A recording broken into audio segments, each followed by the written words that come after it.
Columbus, we will absolutely be down there, and we'll check it out as well. To eat and to be on the podcast. Like, we got to do both of those things. Yeah. Drink. Agreed. And Eat, be on the podcast. drink, and be on the podcast. Oh, yeah. Well, thanks for having me, guys. You guys need T-shirts that say that. SmashBuddies, eat, drink, Anal podcast. about buns. Yes. I would wear that Can you shirt. call the episode that? SmashBuddies, anal about buns. Yes, dude. My parents are going to watch this. 100% Let's gonna do it. call Let's it do that. it.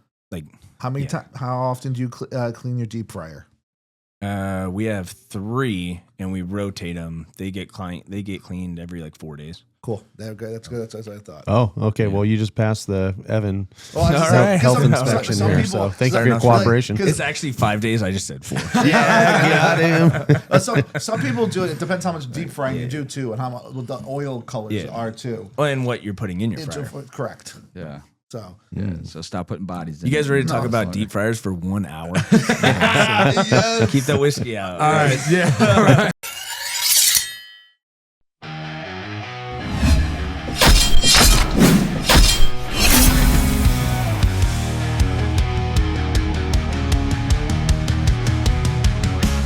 Welcome to the night zone. Hear the warriors speak. Life's the battlefield, and we ain't feeling weak. From love to the game and the power we seek. Our voice is strong, breaking every peak. Talk of love and battle scars, everything that's real. From touchdown to sermon, you know the deal. Strength in every word we begin to reveal.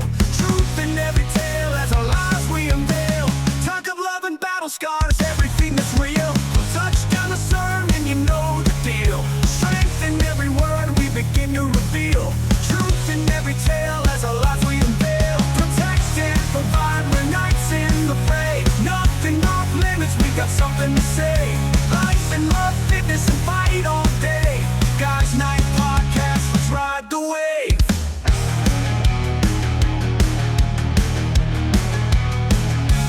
Politics and prayers ain't no subject we shun. Keep it real, keep it raw till the battle's won. Fitness, tricks to faith, every topic under the sun. With honor and valor, every man's battle begun. Warriors with word swords through the air. Every point sharp and every talk fair. Knights at the round table, come and pull up a chair. Join the brotherhood, words laid bare. Protect and provide, we're knights in the fray. Nothing off limits, we got something to say. At least I can talk about because I worked in the restaurant industry for like 6 years. That's more than me. What, really? Yeah. I worked at Anthony's in York and Pleasant Valley, an Italian restaurant where I was a server, busboy, part-time manager, bartender. I did it for like 6 years. Yeah, I just hit 1 year in the restaurant industry. So you're a part owner, right? Yeah. So Me and my team leader buddy from the Army. how'd you like dealing with the health food department? Actually, Because we had a not bad at all. That was a pain in my ass when Yeah, but you guys are a new restaurant too. Yeah, So it's but what's clean. crazy is like if you give a shit about anything, the health department's like, oh fuck, you guys care? Yeah. Because I think there's so Those are many restaurants that don't give a fuck. Yes, I got. Man. There's so many stories about Yeah, that. it's like if you actually try to do a good job and be clean, they're like, hey, this is a little messed up, but just fix this and it's fine. Yeah. You know, but like How often do you clean your deep fryer? we have 3 and we rotate them. They get cleaned every like 4 days. Cool. That's good. That's what I thought. Oh, okay. Well, you just passed the Evan Well, I just All said- right. health some- inspection some here, people- so thank you for your Sorry, cooperation. Cause- It's actually 5 days. I just said 4. Got him. Some people do it. It depends how much deep frying you do too, and how much the oil colors are too. Well, and what you're putting in your fryer. Correct. Yeah. So Yeah. So stop putting bodies in. You guys ready to talk No, about deep fryers for 1 hour? yes. Keep that whiskey out. All right. Yeah. Keep in mind, it doesn't even count as a smash burger unless it's like less than a 1/4 inch thick.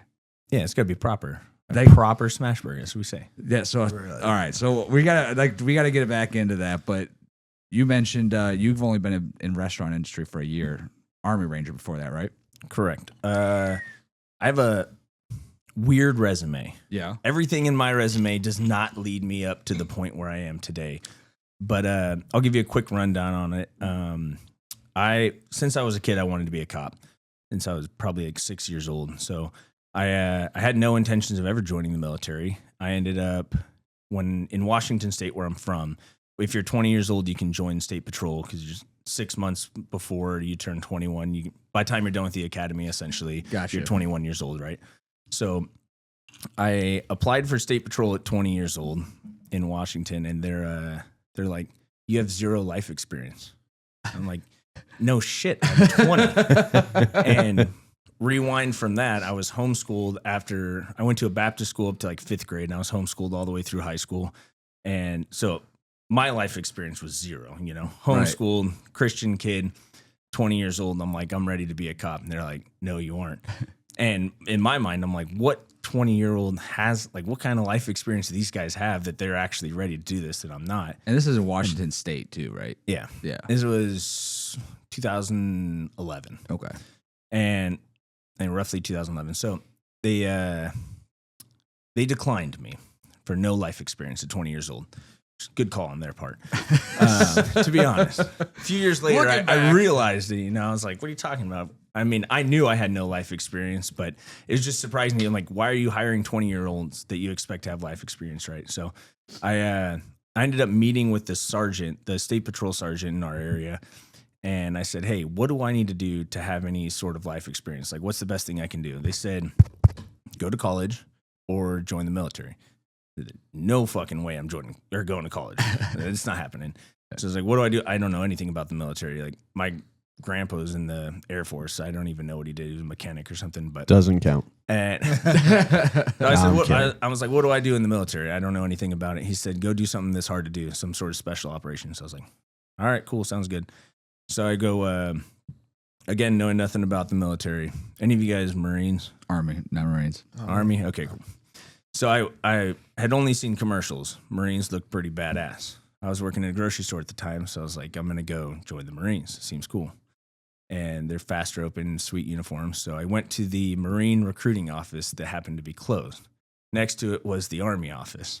So I walk in there, and they're like, can we help you? I'm like, well, I was trying to be a Marine, but they're closed. What do you guys got? And, true story. Comparison shopping. I like that. Yeah, I'm like, hey, what do you guys got? You're open today, at least. And I told them kind of what I wanted to do, and they're like, we have the actual perfect job for you. It's truck driver. I know what a truck driver is, and I don't think that's what I want to do. So I said, all right, give me a few days. I'll do my thing, and I'll be in touch. And I called up a family friend of ours who just got out of the military, and he said, hey, what you want to do is join Ranger Battalion. So get the Ranger Option 40 contract. I was like, I have no idea what that means. And he said, regular Army sits on the range with all their battle rattle on. The Ranger Battalion drives on a quad in like T-shirts with cooler guns and more ammo. He's like, you want to be the guy on the quad.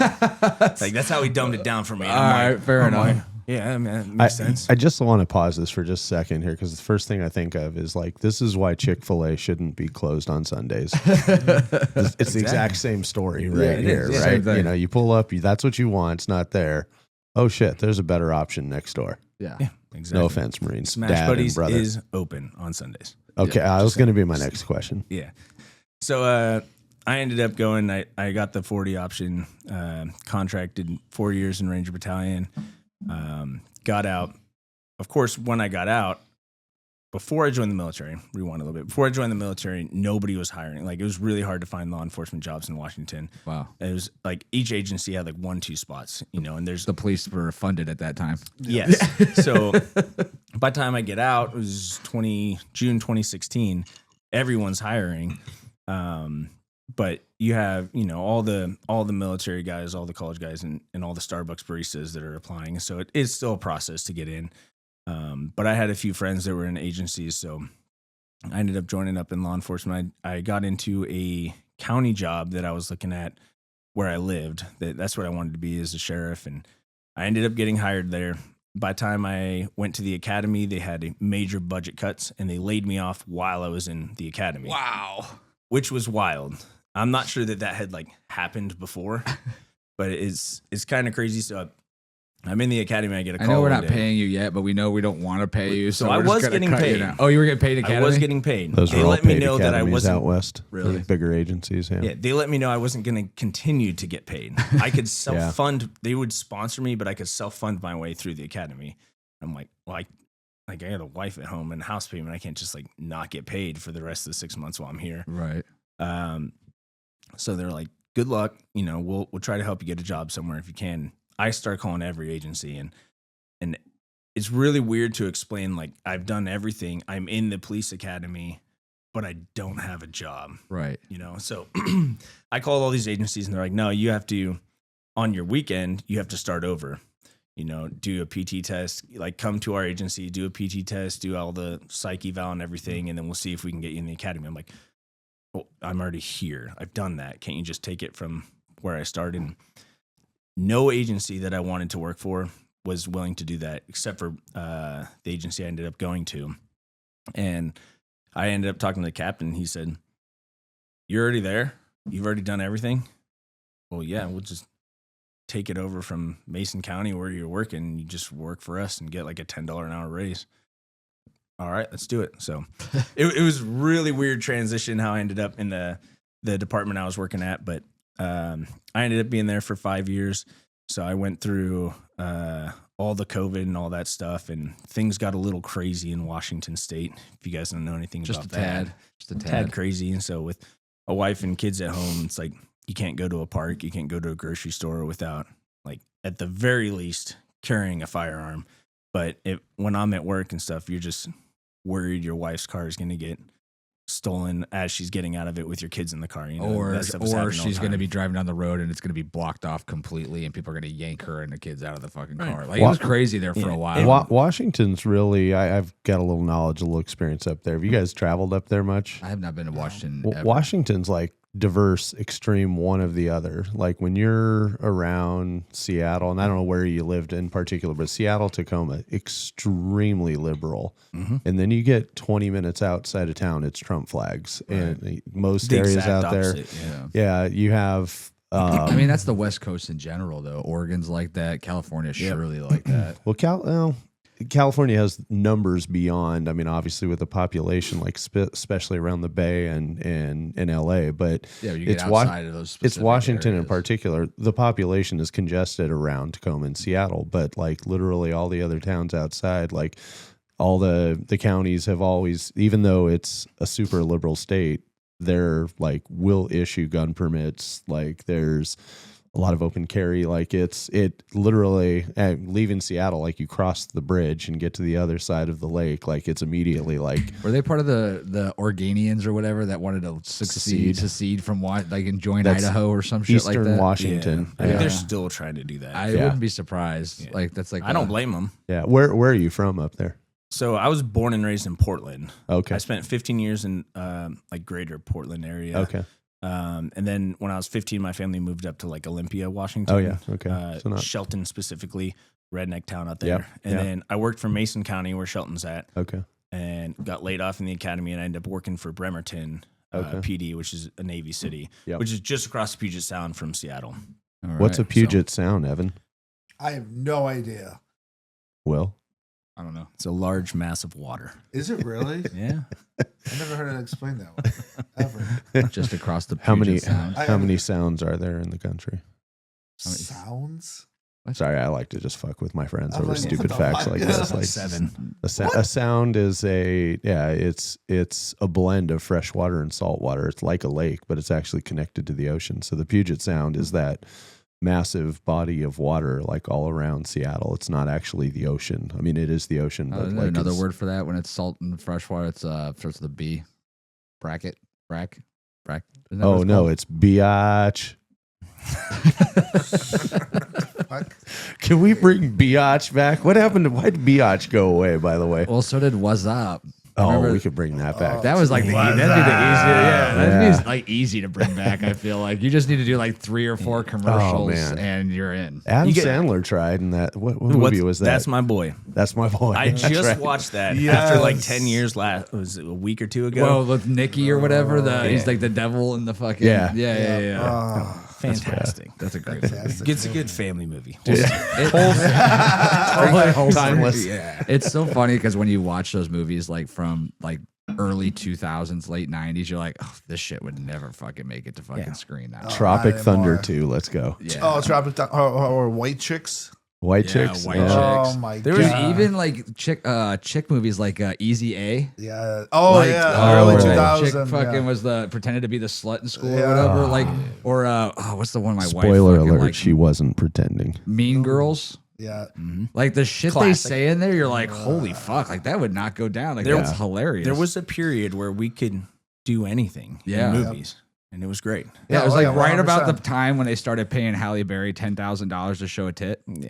It was like right in between there and like 2005, and then everything just slowly just started going to Oh. shit. Was that an God, actual price? 10 grand, one tit? Yeah, it might have been 10 million. 10 million. I was going to say, I think like, it was 10 pretty million. close. because Yeah.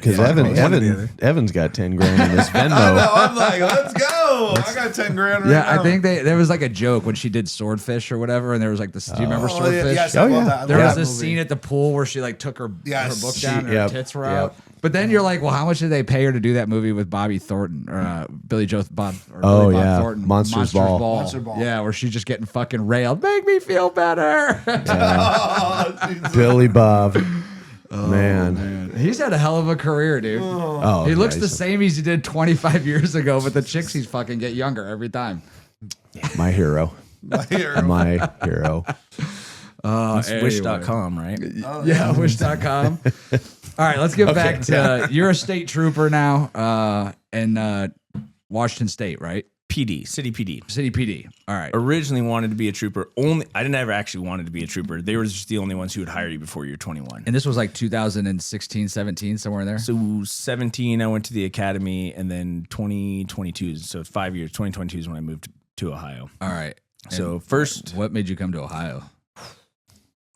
3 years of law enforcement, I loved it. Then everything changed like that. And I was at the 5-year point where like I planned on doing a whole career there. But I was at the point at 5 years where anybody who had more than 5 years told me if I could leave, I would, but I'm too close to the 20. You know, they were at like 6.5 years. Like I'm too close to 20. I got to stay, you know, and I was at 5 years and I'm like, I saw how quickly it changed and we were no longer allowed to do anything. I was just writing reports all day, just watching crime happen.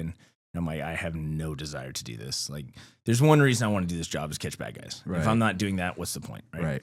So that all changed. And I started a company in Washington. I was Cerakoting guns. And I was going to try to build that as a way to get out of law enforcement and just do that. And then another Army buddy of mine that was doing private security out here in Ohio called me up and he talked me into moving out here. So I talked to him on the phone. I said, how's the drugs out there and how's the homeless people in Columbus? And he said, Yeah, we got that. He's like, I saw a guy smoking a joint the other day and there's a few people holding signs down the road. But other than that, it ain't bad compared to Seattle area, you know? Yeah. I was like, all right, cool, sold. So I came out here and that was August of 2022. I moved out here. My business partner, who I was team leaders with in the Army, he came out here in November. I came on as private security. He came on doing basically an EA, so like logistics stuff and planning trips. We were traveling all over the country. And that job turned into something completely different where we were traveling like 29 days out of the month. Wow. Spending a lot of time in like Iowa, New Hampshire. And we both had a wife and 2 kids. We just moved 2,500 miles away from their families. I'm like, I can't be in Iowa every day. Yeah, Like right. I got to be home sometimes. So we decided we were on the phone one day, just like dudes do, talking shit about our job. Regardless of how much you actually like your job, you still talk to your buddies. shit. You're like, I fucking hate this job. Yeah. So we were talking shit and we're like, let's quit our jobs and start a business. What do you want to do? We'd made these burgers 3 times at my house because I had a Blackstone like everybody else. And on Instagram, I see people making Smashburgers. So I was like, let's try these things out. We did it 3 times and we were on the phone one day and we're like, let's go buy a food truck and just go sell cheeseburgers on the side of the road. Just see what happens. And neither one of us we've never worked in a restaurant, never been in the service industry, never done anything like that. Our wives are like, you guys are fucking nuts. This is a bad plan. Like, There was no plan. What do you mean? We're just going to sell cheeseburgers. Like, Right. that was it. We're like, let's buy a food truck. And I think it was a week after that phone call, we had a food truck sitting in my driveway. And Did it come from I like it. Marketplace? I like it. No, it was a place down in Georgia.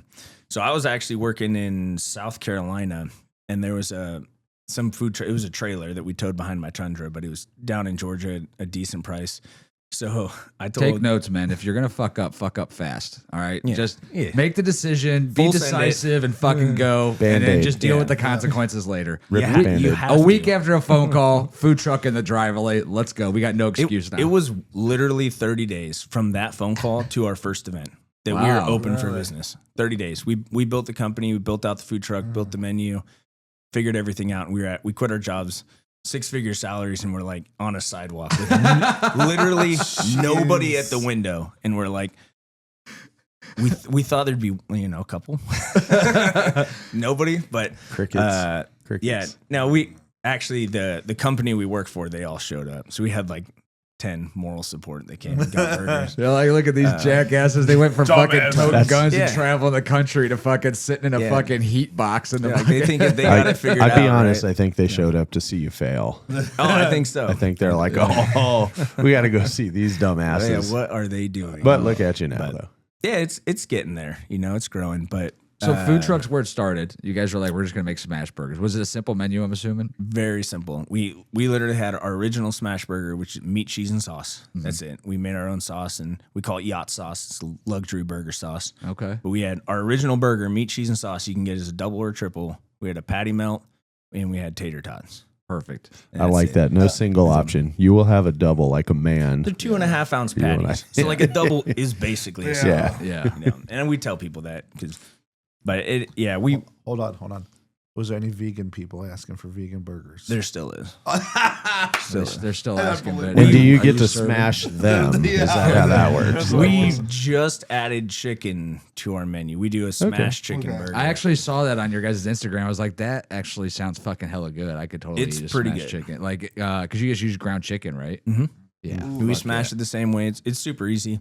The reason we added that is because where we're at, it's all corporate offices at a restaurant. So everyone's coming to lunch there. And I eat a cheeseburger every day, most days too. But not everyone can do that. Right. They're sitting in an office all day. People don't want to eat cheeseburgers every day. So we're like, we'll do chicken. And it gives us another option for like our burgers of the week. We can kind of mix it up a little more with the chicken and see what we can do there. But it gives people kind of a healthier option. We also get a lot of people. We'll have groups of 12 people walk in. One person doesn't eat beef and they all leave. Yeah. And I'm like, well, you get loaded tots with no meat on it, and cheese tots. And So, but in the food truck, though, simple menu though, just Very smash simple, yeah. burgers and drinks, basically. that was it. So what So we first basically menu, but first one sucked. Nobody really showed up. What was the thought after that day? Like, we got to figure out how to sell some cheeseburgers. It was like, fuck. But that one, it was kind of, we needed something to start this whole journey, right? And we were driving down the road one day and I saw there's a mechanic shop that was opening up. They had a grand opening on June 1st. And I was like, I'm going to go over there and just be like, hey, you guys want a food truck?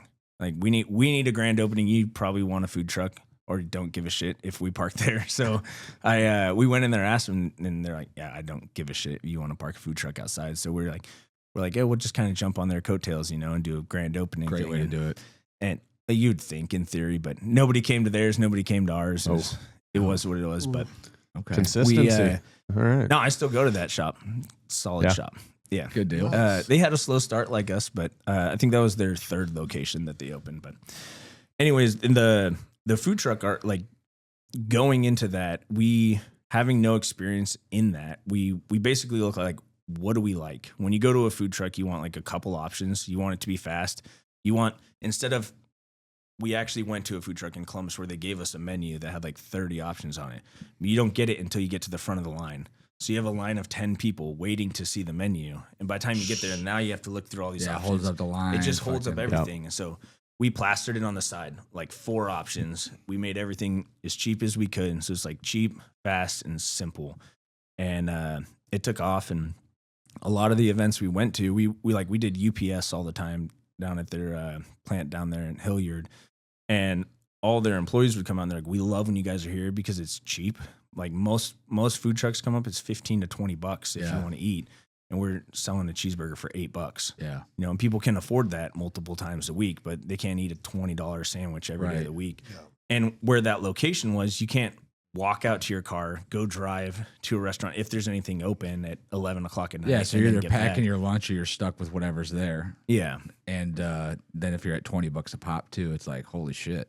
Yeah. So we did really well at those locations, and we did all sorts of stuff, man. We did weddings, churches, schools. We did neighborhoods. We did a furry festival.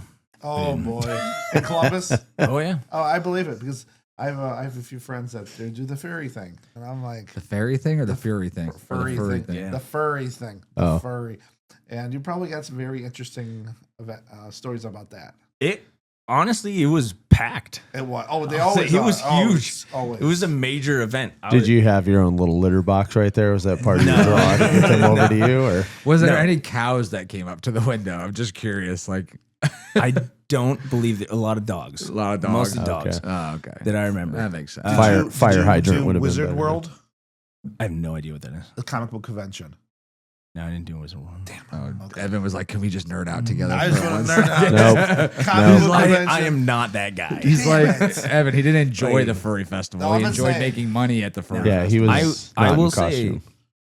they love patty melts. I've been Okay. saying this ever since we did. Furries love patty melts. Really. Yeah, I That never knew seems like that. a good You can have a bumper whole- sticker idea. I feel like you Yeah, have a man. whole. We get- Yeah. It seems like you can have a whole ad campaign around that. I know. We normally it's like 1/3 of our sales is our patty melts, but that day it was like 100% of our sales. Wow. Every furry wanted a patty Is it melt. because they were all 12? It could have been. There was like the 12-year-olds and like 48-year-olds. Oh my God. Oh, Like two age God. groups. Oh, Man, my Evan God. would have been in heaven down there. No, I would not. I would definitely not. I've never been. No. I'm All good. right, so you start forgive the pun, but you're smashing it finally. Like it's actually starting to do well. And at this point, were you guys branded right away as SmashBuddies? Yeah. Okay, so you guys So that was everything happened so fast. We were sitting in my living room one day, the bottle of bourbon, and we're like, all right, watching Jersey this is- Shore apparently. Right, this is our agenda of things we have to come up with tonight, right? We're pouring glass and it's like, we need a name. Smash Buddies. My wife's like, no. Yeah. Me and my business partner are like, that's the one, we got to do it. And we still play it off to these, like, we get people that come in, they're like, you do know. And to be fair, like, all keep of our it back room. signs, Got a problem with it? our signage on the street, like where our restaurant is it's like in between two streets. It's basically a boardwalk. You have to walk. So there's no like street view of our actual restaurant. You got Gotcha. to walk up an alleyway, essentially, a nice alleyway. But all of our signage just says Smash Buddies. It doesn't say Smash Buddies Burgers. Right. It just says Smash Buddies. So we literally get people that come in there and they're like very nervous to walk in the door. And they'll come in and they're like, what is this place? Like a cheeseburger restaurant. Like, what do you think Yeah. it was? Weirdo. Now, is it the same down there like during Pride Week, though? They're like they're all Don't get us canceled. They're Don't all- get us canceled. Some people walk in and they're extremely disappointed. I don't know. Like, What kind of No. place is this? Pride Week happens like a few blocks up from us. Okay, that's We didn't safe. see much from Pride Week this week. Or Um, this year. yeah, that's pretty funny. I love the name. That's hilarious. Like you could really play off a ton of stuff on that. yeah. Like Well, that's what we Smash told, This we're like, Way. we do Smashburgers and we were team leader buddies. Yeah. Like, what are you talking about? Yeah, gosh, I don't know. dirty minds. Yeah. Yeah. We've had a lot of people try to explain it to us, and it's fun to just act stupid. Yeah. And you're like, oh, So like, Shit. we're never going to franchise. Worth it. But, Oh man. All right. So got the name. You're figuring this stuff out. Food truck starts to get successful. I guess like did you guys expand the menu? Did you guys do like some crazy stuff with like were you doing that at the food truck or did you wait till you get brick and mortar before you started kind of the expanding? food truck, we were not planning on opening a restaurant last year. So how we ended up opening the restaurant is like, interesting. Our current landlord had been to our food truck. We have kind of like an 80s vibe. Our whole thought behind that is like we want something bright, neon that people will notice. Right.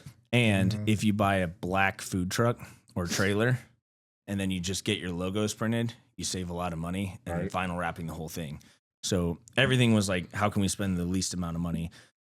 So we'll do neon logos on a black trailer and save some money. And that kind of just turned into our whole like branding. But he had been to our food truck before, liked the food, liked the 80s vibe, and he sent us a Instagram message from, he has like a clothing account where he sells like clothes online, but some random clothing account messages us, and it's like, hey, I am opening a brewery. You guys interested in doing like a pop-up kitchen? It seems like spam or somehow we're getting ripped off in this. This was October. We opened the food truck in June, so it'd only been a few months. Oh, geez. And we were like, we're nowhere near ready. Like, right. We have no idea what we're doing still. Right. It took us a year to like really learn the food truck game, and it's a hustle. It's a lot of work, but you can do well at it. It takes a lot. Because we've talked about that. My wife and I talked about that. Like, I have no desire to work in a food truck, but like I've always said, like if there was a food truck that drove around to like gyms and had like healthy meals ready to go when you get out of the gym at like different times, like 6, 7, 8 o'clock at night, or even 9 o'clock in the morning, 8 o'clock in the morning, I was like, man, I feel like that would do really well. Like, I feel like fucking guys would buy like a day's worth of fucking chicken and rice if they knew they didn't have to fucking cook it. You didn't rip them off. You know what I mean? You don't have to rip people off. Like, and charge like just $12, $15 a bowl. Chicken, you get chicken and rice. Like literally, It's that's all cooked. you would fucking need. And like people would be like, I was like, but I mean, the idea of actually doing it is like, that fucking sounds awful. Fucking sitting in a food truck all day. But I mean, at least you're doing it with your Smash buddy. Yeah. So like when it was me and him, it was good times. We had a lot of fun, and it's like the problem is trying to grow it from there. And we always went into the whole thing like the food truck's just a proof of concept, right? Right. We want to make sure that we're not the only idiots that like these burgers, you know. And it's like, can we actually sell these things? Is there any way we could ever open a restaurant and like build off of this? And the best way to do that is start as cheap as you can in a food truck and just go hit neighborhoods, hit schools, and see if people are buying them. Right. So we did that, and we were doing 25 to 30 events on average a month. Wow. All around Columbus. So we didn't sit in one spot. We did anything and everything we could. It's almost every day, yeah. Yeah, we were all over the place. And what happened was we were getting people messaging us constantly saying, find a location, open a restaurant. I'm sick of like following your schedule and trying to find your stupid truck. Which is like, it's fair. Columbus is a big city, and we'd go from Lancaster to Marysville. Yeah, and it's You not know, like so it's like it could be a 45-minute drive on a lunch break to go 2 miles. And depending on nobody's traffic. looking at their like monthly schedule and be like, I'm going to get a Smashburger on the 3rd Saturday this month. You know, wherever they're at, I'm going to go find it. It's like people want it to be convenient, where when they want it, they want to know where it's at and just go get it. So people kept messaging us that, and we're like, yeah, right. You open a fucking restaurant. Like, do you know how hard that is? Yeah. So our landlord hits us up in October, and we thought it was weird.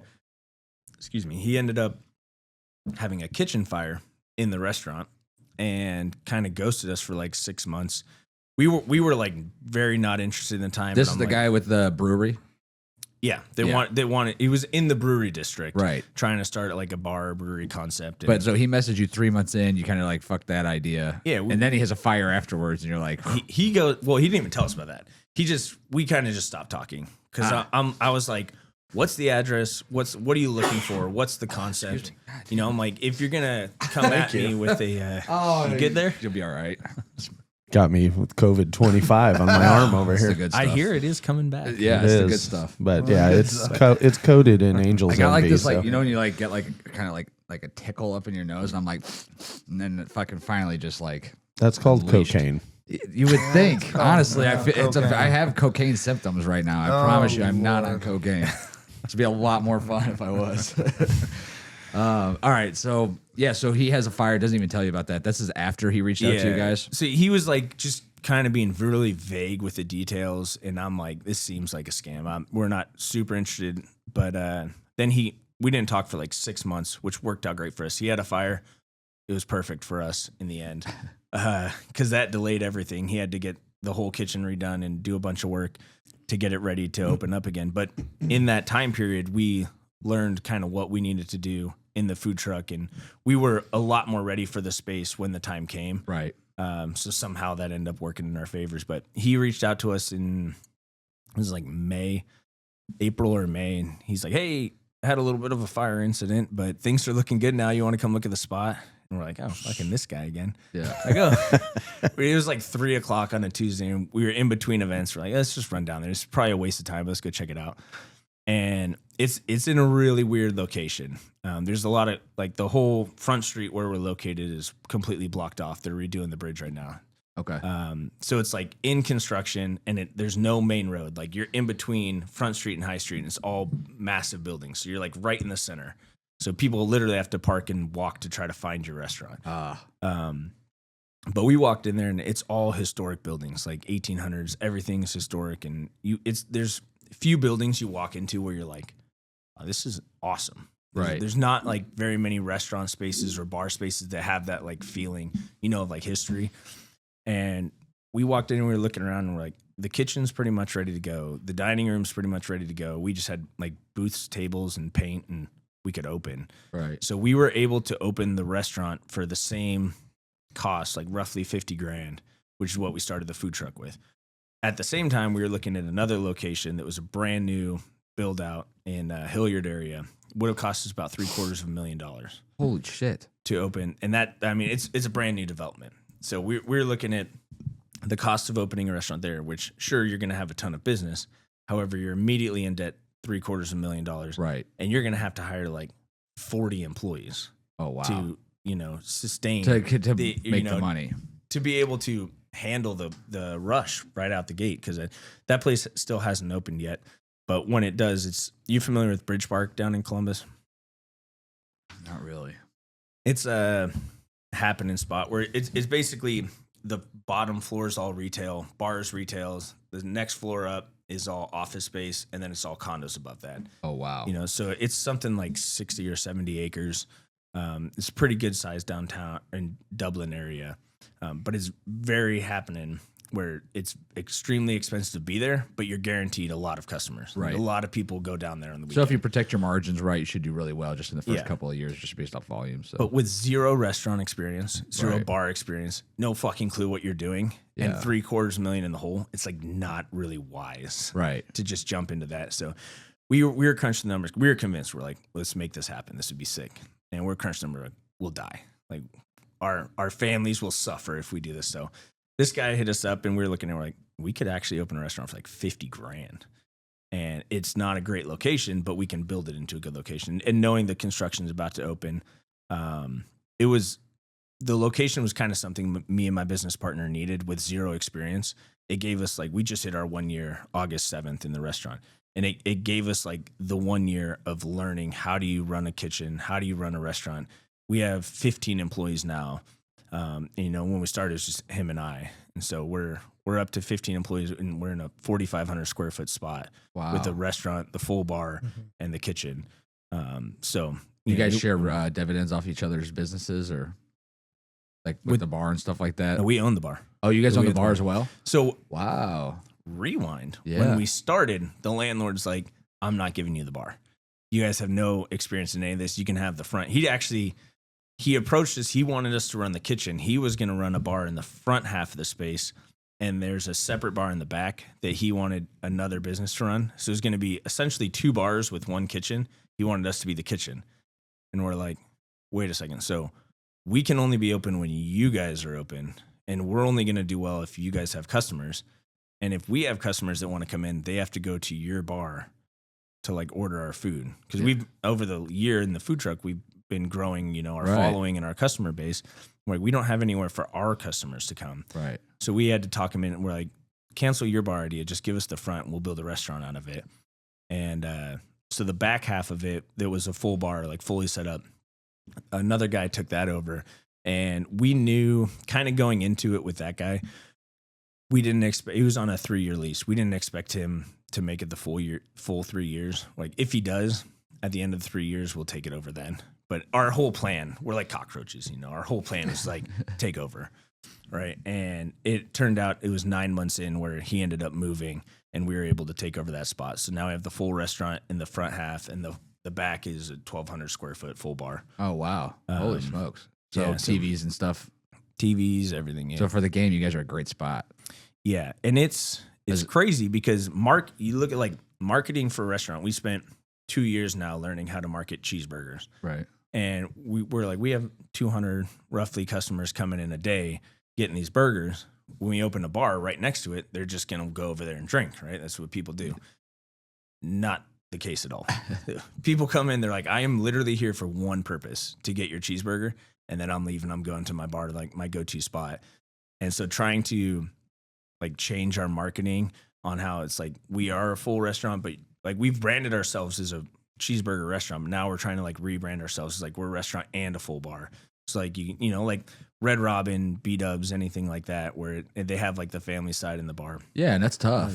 I mean, that's tough to maintain because it is two different customer groups, right? And on top of that, you're kind of away from everything. So it's great. I look at it as it's great in the sense of like, oh, I could go there, I could drink, I could eat, I could watch the game, whatever, and I don't have to worry about like finding parking spot downtown or whatever. Well, you're one side of the equation there, right? I you're agree. There to Then eat there's the and others. you'll have a drink, but drinking's a social thing. So then it's like, who are you going to attract that wants to bring their friends along with for drinks? That's the other thing. If you're on the main strip, like you can go bar hop to bar hop, you know, throughout the day until everybody finds a place they like at one point.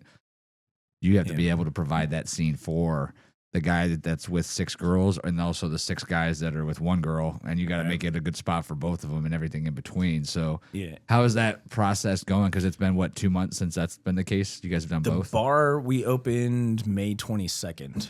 Okay. So it's been a slow growth. With like the restaurant, marketing a restaurant, it's all about your product, right?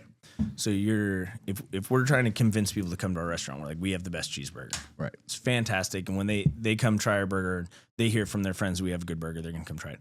A bar, you have the exact same product as everyone else. So you're selling the environment and the experience. It's completely different because people will literally go eat in a complete hole in the wall, like the nastiest place if the food's good. Right. And their buddies tell them, hey, the food's good here. They'll go eat. They don't really care about what it looks like in there. The ice is really good over here. Yeah, so let's go drink ice there. In town. It's the most frozen.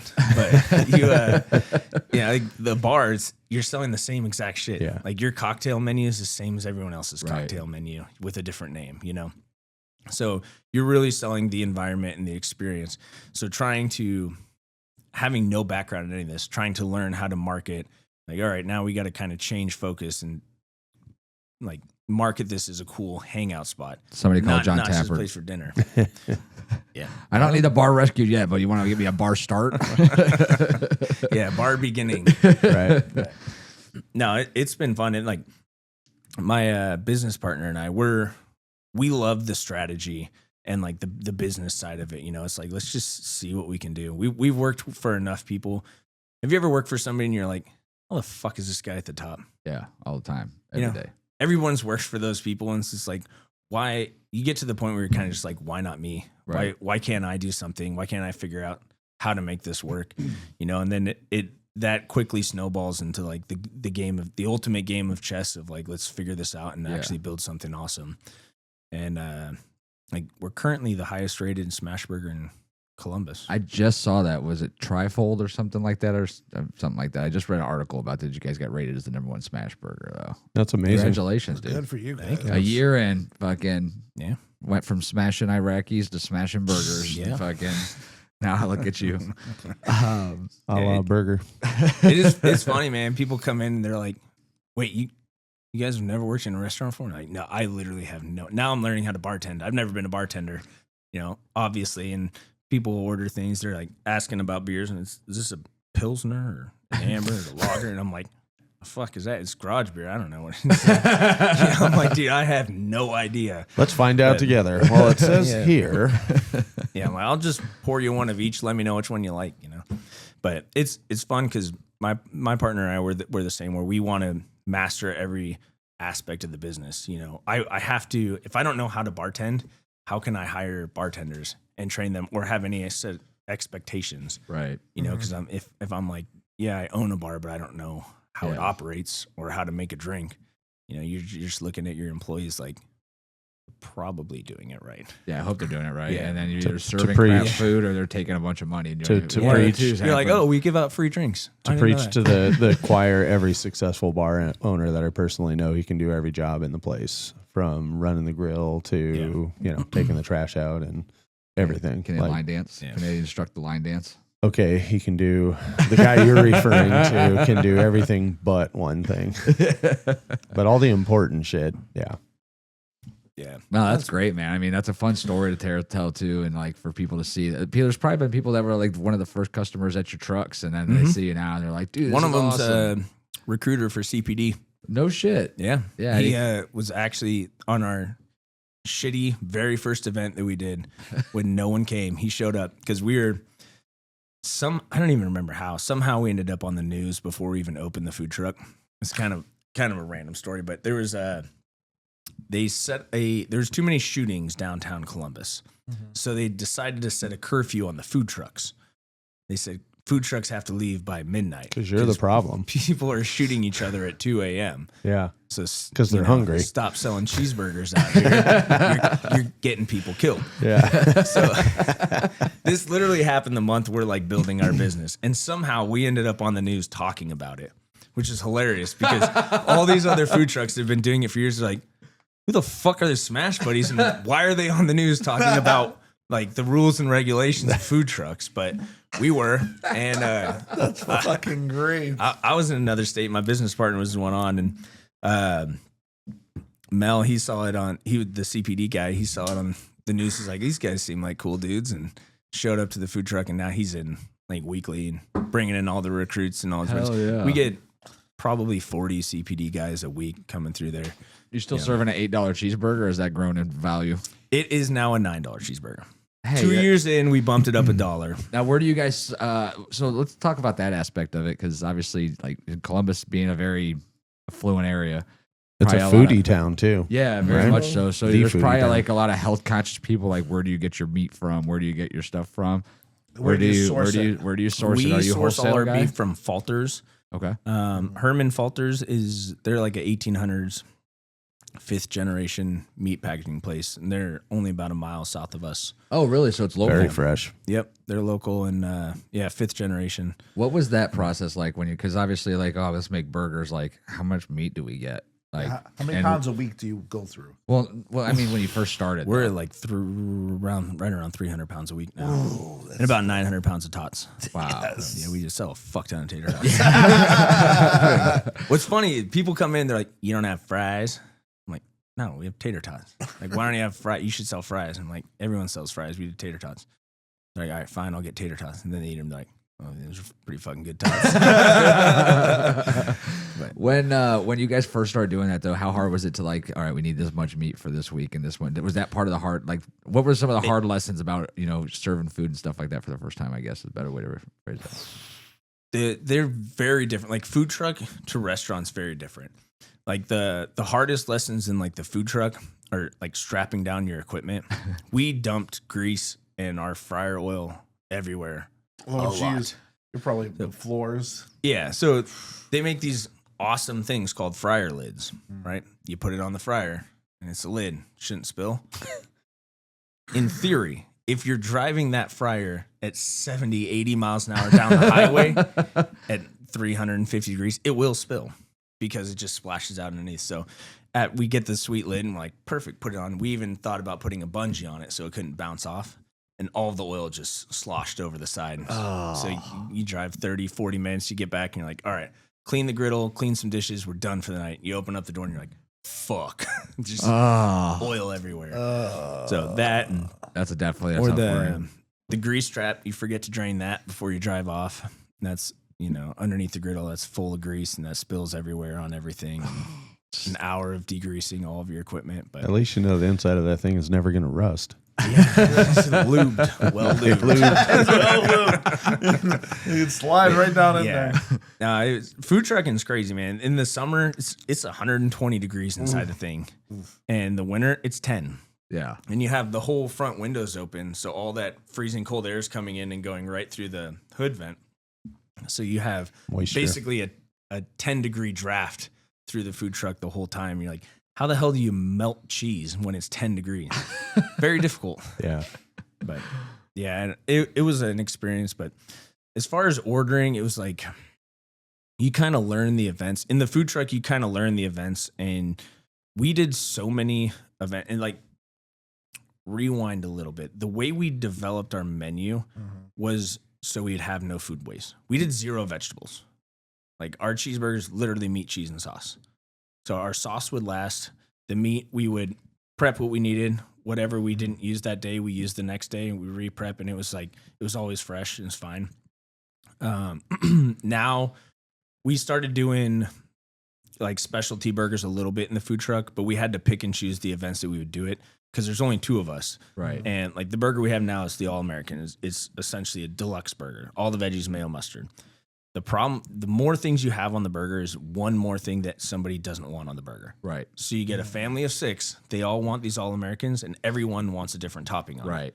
So when there's one person trying to take orders and build all these burgers, it takes forever. Yeah. And then your line slows down, and like, unless you're charging double for those, it's just not worth it. Right. It's not anyway because you lose. Like I would imagine too, if I had a food truck, the volume is the key to your success. Right. The more people that get to try your burger, like this is a fucking good burger, the better. So if you're sitting there with that family of 6 and 10 people go to the food truck down the road or a restaurant down the road because it's taking so long, like you're done. Yeah. We didn't even do ketchup, mayo, mustard. We had packets. Yeah. We're That's like, we smart. put our sauce on it. If you don't want that, I'll give you a couple ketchup packets. Well, Squirt it it's- on yourself. That's part of the essence of a food truck anyway, right? Like this is what they're known for. Just let them do their fucking thing and get in line, get your shit. It's like what's the lobster fucking truck that's huge out here? Oh, I had it a few months Something ago. Maine. Yeah. Oh, I had it a few months ago. But like their lobster roll or whatever, it comes 2 ways. You get one or the other. They're $22 or $25, and that's it. You don't get the And there's every time they come up, there's a line of 100 fucking people before they even open the doors and start taking orders. And then they take orders online, and they're doing drop off or pick up at the same time, which good for them. But it fucking sucks if you're in line because that slows the line way down. Yeah. Have you heard the story of that truck? They the thing were on what's it called? Shark Tank. Shark Tank. Yeah, they were on there. No. I think it's Cousins Maine is what it's called. Yes, that's it. I was trying to think if they were brothers or cousins. Remind me, they're cousins. So 2 dudes, they were like from somewhere, Boston or something. Yeah, New York, Boston. I think I do somewhere up remember there. that. Probably Maybe somewhere I did in see Maine, that actually. hence the name. But they went down to L.A. and started the food truck and ended up going on Shark Tank. And they got like a massive deal and then blew up. They have like 30 something trucks like across the country now. Wow. But yeah, a couple dudes started a food truck and took off. Yeah, it's huge. But I mean, it's the same thing would go though. If there's a SmashBuddies fucking burger truck in town, like I could eat SmashBurgers 7 days a week. So I do eat Smashburgers.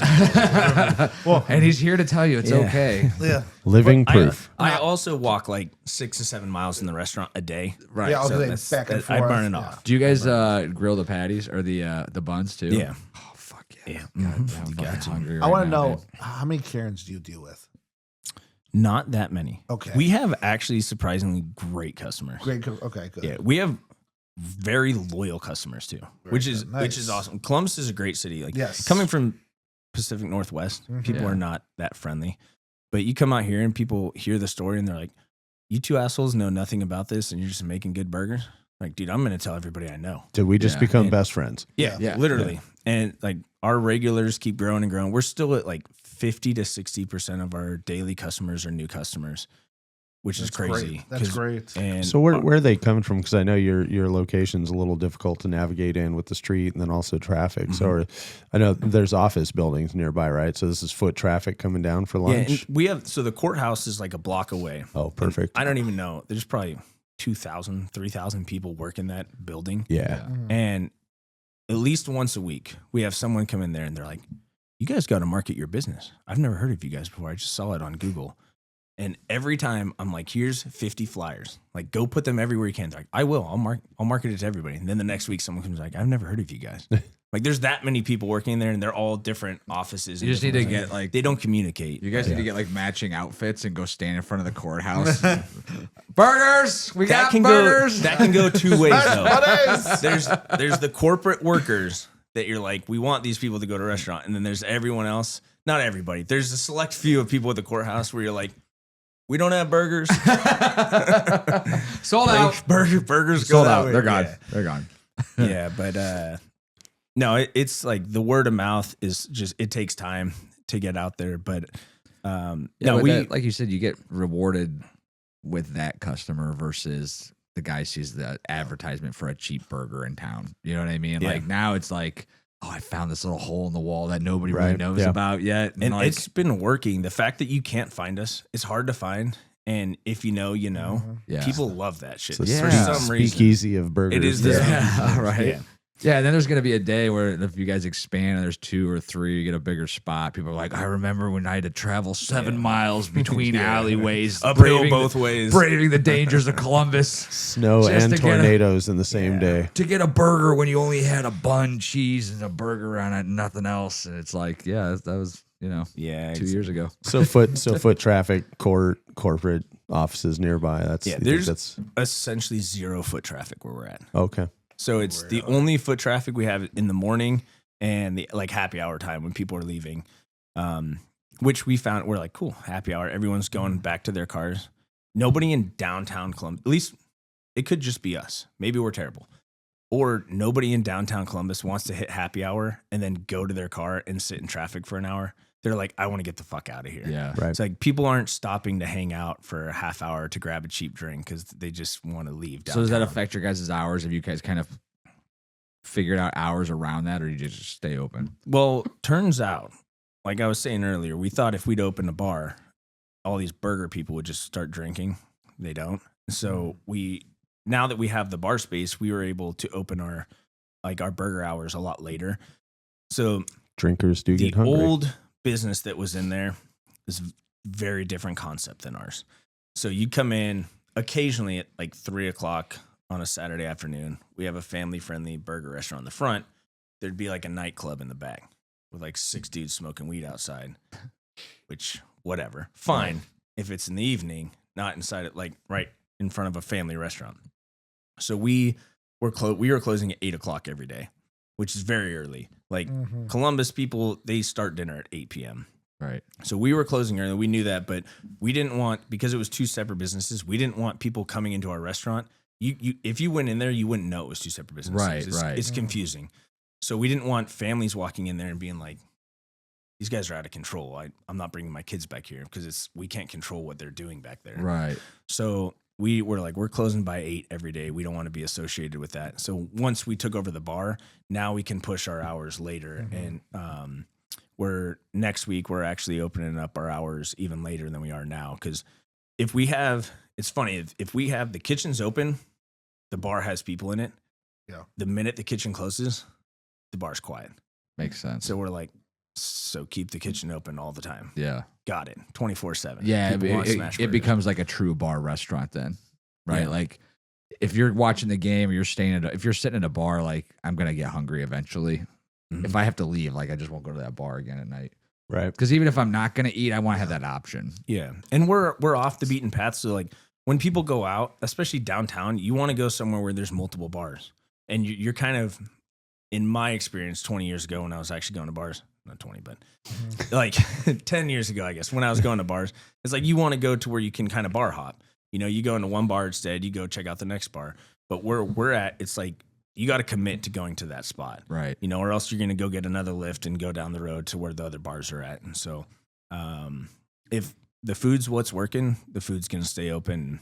You know, we'll keep pushing it there and keep growing the bar side of it. I mean, you'll figure it out too. I mean, luckily you're in Columbus, so I mean, you've got Ohio State football. Like, there's a lot of reasons to keep a bar open, or you know, a lot of people to help keep the bar pumping at different times through different events and things like that. You guys will find your niche, just like you did with the burger, I'm sure. Oh yeah, and it's grown and grown, and like the most popular bars out there have been around for 20, 40 years. Yeah, you know, I tell people that it's like the bars people go to is the ones their dad used to go to. Yeah. You know, it's like, yeah, that bar's been there forever. You want to drink, that's where you go. So like trying to tap into that and create a new environment. And even, especially with sports, like I know back in Washington, like my wife and I used to go to the same bar for all the Seahawks games. And like we wouldn't consider looking at anywhere else because we knew people there, and it's like that's where you go. And so if a new bar that was better opened up across the street, we wouldn't even know about it, right? Because it's like you're tuned in on this is my environment, this is what I want to go to. So well, it makes me think too, like when you watch like I was talking earlier about Jake Tapper, you know, in Bar Rescue, like you know, used to have like his business, those bars that like, he's like, no. You're serving business people that are on their lunch, or they're taking a couple hours early, or they're having a business meeting in town and they decide to go down to your spot and have drinks. Like you need some classy fucking cocktails. You got to fucking make sure everyone's dressed appropriately. And then you could change your tune after 10 o'clock and you can change it into something else, but you're going to have mostly business professionals. Like, so you guys will find that niche once you kind of figure it out. But I mean, the burger's where it's at. I can't wait to try it. Are you guys, are you on DoorDash? We do DoorDash, Uber Eats, and Grubhub. It's Nice. a fucking nightmare. Is it? I would just But say, it's something Just you because have like to do. You have the to quality do it. control, Yeah. order accuracy kind of stuff? Yeah, I mean, people will place an order for 7 o'clock. We have it ready, and the driver shows up at 7:45, and they get it at 8:45. And then they're like, "My food was cold." I'm like, "Oh, that's not my. It was hot at 7 o'clock when it was ordered. Right. There's nothing I can do about it." Or, I mean, literally last night I had 2 orders sitting there for 2 hours. The same driver was attached to both orders for 2 hours. Oh, Just never came and jeez. picked them up. One person canceled. The other person was still sitting there when I closed up. So how does that work for you as the restaurateur? Is that all on you? It Do they depends. reimburse you for it? Or Every case is different. So most times if there's a driver attached, DoorDash or Uber Eats, they're like, well, they're coming. I had an argument with them for like 30 minutes the other day. There's an order sitting there for 3 hours. The customer calls me and they're like, hey, my order's been sitting there. What's the problem? I'm like, the dude, it's been the same name. I knew it was the same name because I could not pronounce it. It was like the entire alphabet scrambled. I'm like, I've recognized this name for the last 3 hours. And I'm like, this dude's just not coming. It's been 3 hours. He's not coming. And she's like, well, Probably if got I deported. reorder, are you going to send me the same shit? And I'm like, no, it's been sitting here for 3 hours. And I was like, plus if you reorder, you're paying again. I'm not going to send you the same shit. And I actually care about my product. I told her that. She reordered, but she ordered something different because I don't think she believed me. But I'm like, all right, that's fair. That's fair. But I reached out to DoorDash and I'm like, listen, this lady ordered 3 hours ago and the food's sitting here and the driver never showed up. And they're like, okay, we'll just attach a new driver. I'm like, that's fine, but this lady doesn't want the food and I don't want her to get this food. It's been sitting like tater tots for 3 hours. Not good. Yeah. Nobody wants that. And I'm like, I don't want any of my customers getting that. And they're like, we understand that you're concerned about like the quality of your product, but we're going to send a new driver. And if they don't show up, then we'll reimburse her and we'll pay you for it. 3 fucking hours And later. 3 hours. Oh my god! And No. this is after I was transferred No. 6 times. yeah. Oh my God. Oh yeah. Six times just to talk to that person. And like it ended up working out. Like she got paid, we got paid for the order that never showed up. But it's still like we make the food. I don't like throwing food away. Right. Right. You know, we Yes. make the food and then it just goes in the trash can. Right. Or our employees will give it to somebody at the bar. We're like, hey, who wants 3-hour-old loaded tots? There's always someone like, Oh, that would be. I'm not gonna lie. That would be. I'd be like, fuck it. Oh, definitely. yeah, I'll take yeah. them. But Oh man. No, I was looking at your menu and I'm like, look, it's a burger joint, but I'm surprised you don't have like. I see you have ice cream, but you don't have like a root beer float, milkshakes. milkshakes are coming. Okay, I was wondering about that. 'cause You got to be really careful because they do bring the boys to the yard. And by the It is- boys, It is there's- called SmashBuddies. There's a boy Another right milkshake there. guy? I'm a milkshake. I'm not gonna lie, because when I was younger, anytime I went to what is that other burger place that just served burgers? It's terrible in comparison, but go on. Was it not Eaton Park? What was it called? Steak and Shake. I used to go there at 3 in the morning. Terrible. Terrible. They're all closing I don't, down. I know. I don't They're all know closing how down. people go there. People are like, "Oh, there's a steak and shake." I'm like, "Fuck the fuck." Oh, I was drunk. We were drunk. There was a 24 Shake. hours. 24 yeah, 24 It's hard to hours. fuck that up. And fucking, we get so drunk, we would dip our French fries and then the milkshakes and the burgers and just eat them. Literally, that's what I was doing when you were 20. And that brings me back memories. I'm like, I like burger places like to have that. We nowhere on our menu or nowhere anywhere if we posted we have shakes. Yeah. And we get people all the time that come in. They're like, Yep. "You guys have shakes?" And we're like, I believe it. "No." They park and like find our restaurant without like. If I go to any restaurant, I already know what I'm ordering when I walk in. Right, You know, 100%. I'm not gonna go in blind. I need to know what I'm ordering, or else I'm not even going there. So shakes are coming. Yeah, That'll shakes be a new are item coming. on that item. We What about what's it called? nope. No, no, not even me thinking. Oh fuck, what is it called? I mean, Chili. but Chili? Yeah. fuck no, messy, dude. I wanna- Fucking- Are you a Yeah. Skyline fan? No, I'm not a Skyline fan. No, I just want a chili burger. So we've made one, but if we do that as like a burger of the week, we got to have like you Yeah. got to send out gloves with it. It's so messy. yeah. Yeah. But when I actually Well, moved that's here, the other thing too, because like there's a lot of burgers that sound good. Like if you go to like we have burger joints in town, not SmashBurgers, but PJ Marley's. They've got they do like stuff that's based off the local school districts and stuff like that, and they have all these it's built out of an old bank, so like they have the sandwich called the Vault or whatever. But then like it gets to the point where like I'm eating a fucking burger that's like 8 inches fucking tall, and as soon as I grab it, like the meat just slides out the fucking back, the fucking sauce is out the fucking front. Yeah. I'm like, fuck. Just angry. It's no longer a sandwich. Yeah, We are very anal about our buns. Yeah, Good. it's good. You have to. I mean, about my butt too. Yeah. That's a good slogan. So, That's Smash Buddies. Smash We are Buddies anal about our buns. That's fucking great. Bumper sticker. There we There's go. no way anybody would have a clue that 2 vets were running. This is the place. beginning of Not the a- collapse of Smash Buddies right I was here. gonna say you get those on a Thank you. shirt. You go over to the courthouse. Well, actually, that's not far from the jail either. Now that I think about it, yeah, we got a new business plan here. So, Yeah. what is? So, are you guys still just burgers, tots, and that's really all you guys do on your? You said just chicken. So we is the added thing a now. BLT. Okay. I saw that. That looks good. It's a BLT. Yeah. Yeah. It's the same BLT everybody else is making, but we literally have all the ingredients. You don't We smash actually the we didn't even bacon. do bacon for the longest time. I think it was probably a month ago we finally added bacon because we would only do bacon if it was on our burger of the week. What sold us on doing bacon, we had tried it a few times, but our patties are like they're very salty and crunchy, which is like the same thing you get out of bacon. Right. So you put bacon, if you put like cheap thin cut bacon on our burgers, you're paying $2 for nothing really. Yeah. You don't really taste it. So where we get our meat at, they do a really good thick cut bacon. We were doing that for our burgers of the week, and like this shit fucks. yeah. And we had so many people would literally come in there like, you don't sell bacon? I'm out. Like over bacon? All right. Fine. You'd think you'd be popular with the Muslims, though. Yeah. No bacon. This is our guy. Yeah. We get calls about halal meat all the time too. Oh, But yeah. that's not our thing. But no, we're like, fuck it, we'll do bacon. Now we're going through like 60 pounds of bacon a week.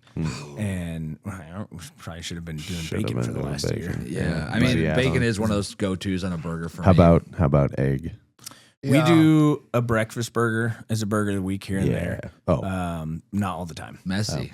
Fucking But messy. the thing is, yeah. like, any single thing you add on your menu is more time in the kitchen. Like, Yes. it's Right. more prep. more but it- potential for spoilage too. I get that too. Yeah. Yeah, and it's also if now that we have like chicken and bacon on our menu, the same amount of people are ordering, but they're ordering the chicken and bacon. It takes up a lot more griddle space. Mhm. So now food times are slowing down. Yeah, And we yeah. want to be, I mean, all the Lunchtime, time people are boom. like, holy shit, this came out fast. By the time they sit down at the booth, because you walk in, you order at the front desk or at the front bar, or you go into the bar, you can order at the bar.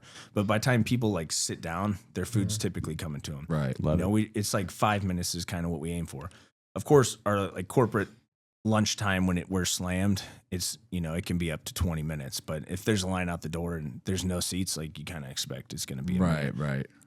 But yeah, any single thing you add on the menu, it takes longer for your employees to make that and prep that and get everything right. And it's like it's one more thing that can get fucked up. Right. Yeah. Well, and that goes with everything too. Like even you're talking about adding milkshakes. Okay, well now you got to have somebody who's designated making fucking milkshakes, Yep. and now it's one more employee that Before you're that, gonna have. I have to learn how to make a fucking milkshake. Yeah. Well, and then yeah, that too. I gotta hire somebody to teach how to make a fucking milkshake. And then it's like, Well, and then you have to have somebody employed for milkshakes, and they could be working there for 4 hours, and you might have 2 milkshake orders. Now you just fucking paid somebody $80 to fucking make Yeah. a $6 sale. You know what I mean? Yeah. And- There's every single thing, and then it's like you have chocolate, vanilla, strawberry. Everyone wants Reese's.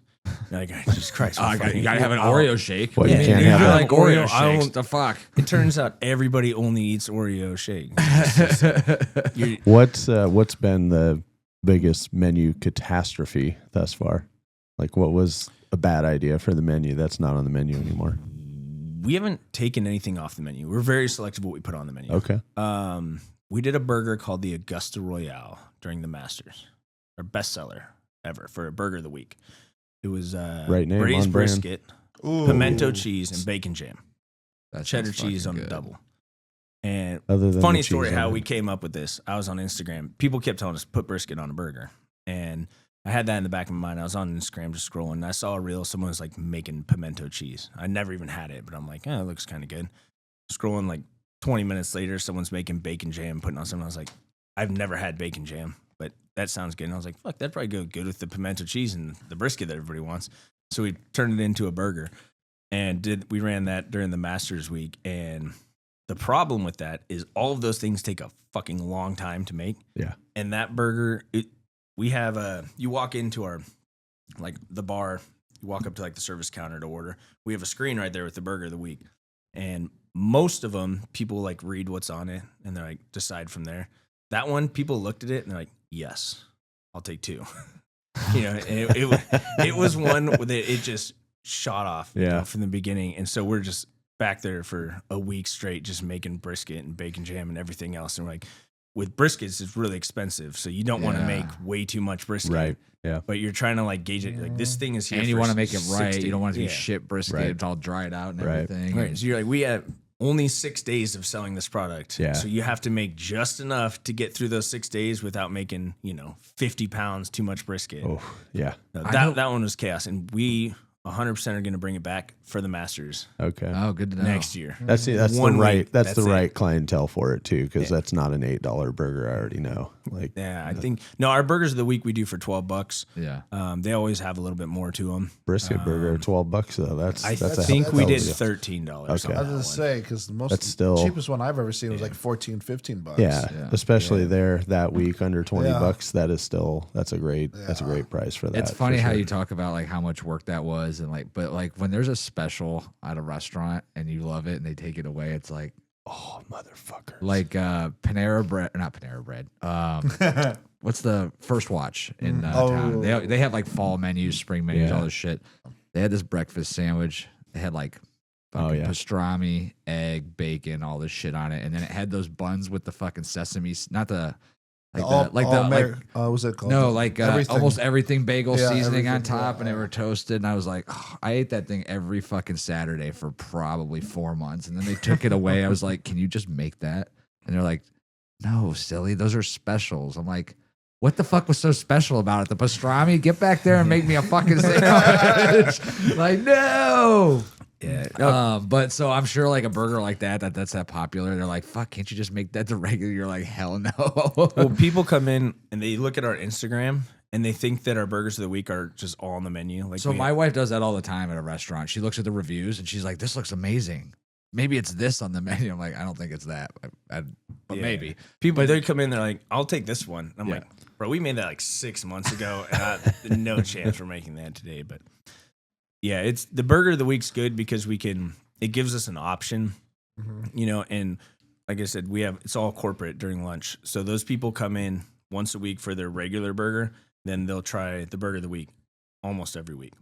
Yeah. So depending on what it is, but it's so weird. You get like, we'll do a burger that we sell a horrible number compared to like a big seller where like this was a complete flop. Nobody wanted that.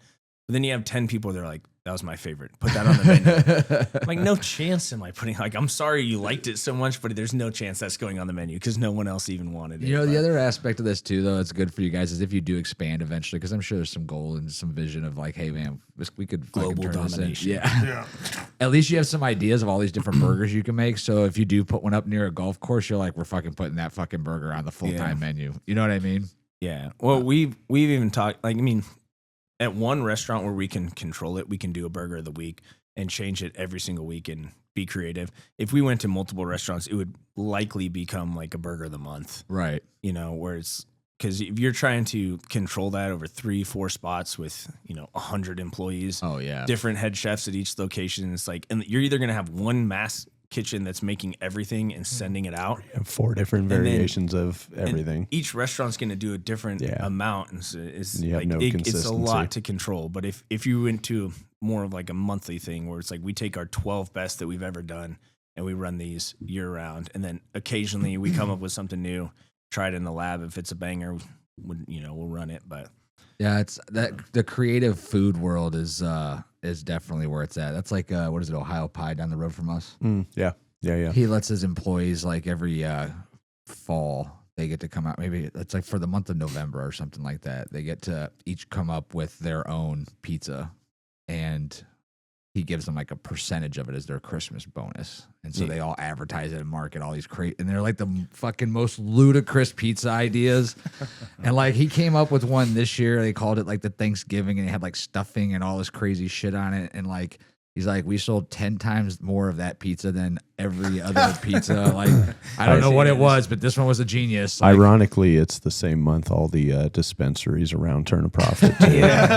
Coincidentally, note. But yeah, I mean, people love that. The idea that you have a burger of the week and every week they count on something being new there, that maybe they go with the original, but if not, there's something to try out, something different. And it, like, we have our regular customers. There's this one guy, speaking of dispensaries, he owns one. We're very big in the pot community. Like, they love their burgers. Like, they love patty mounts.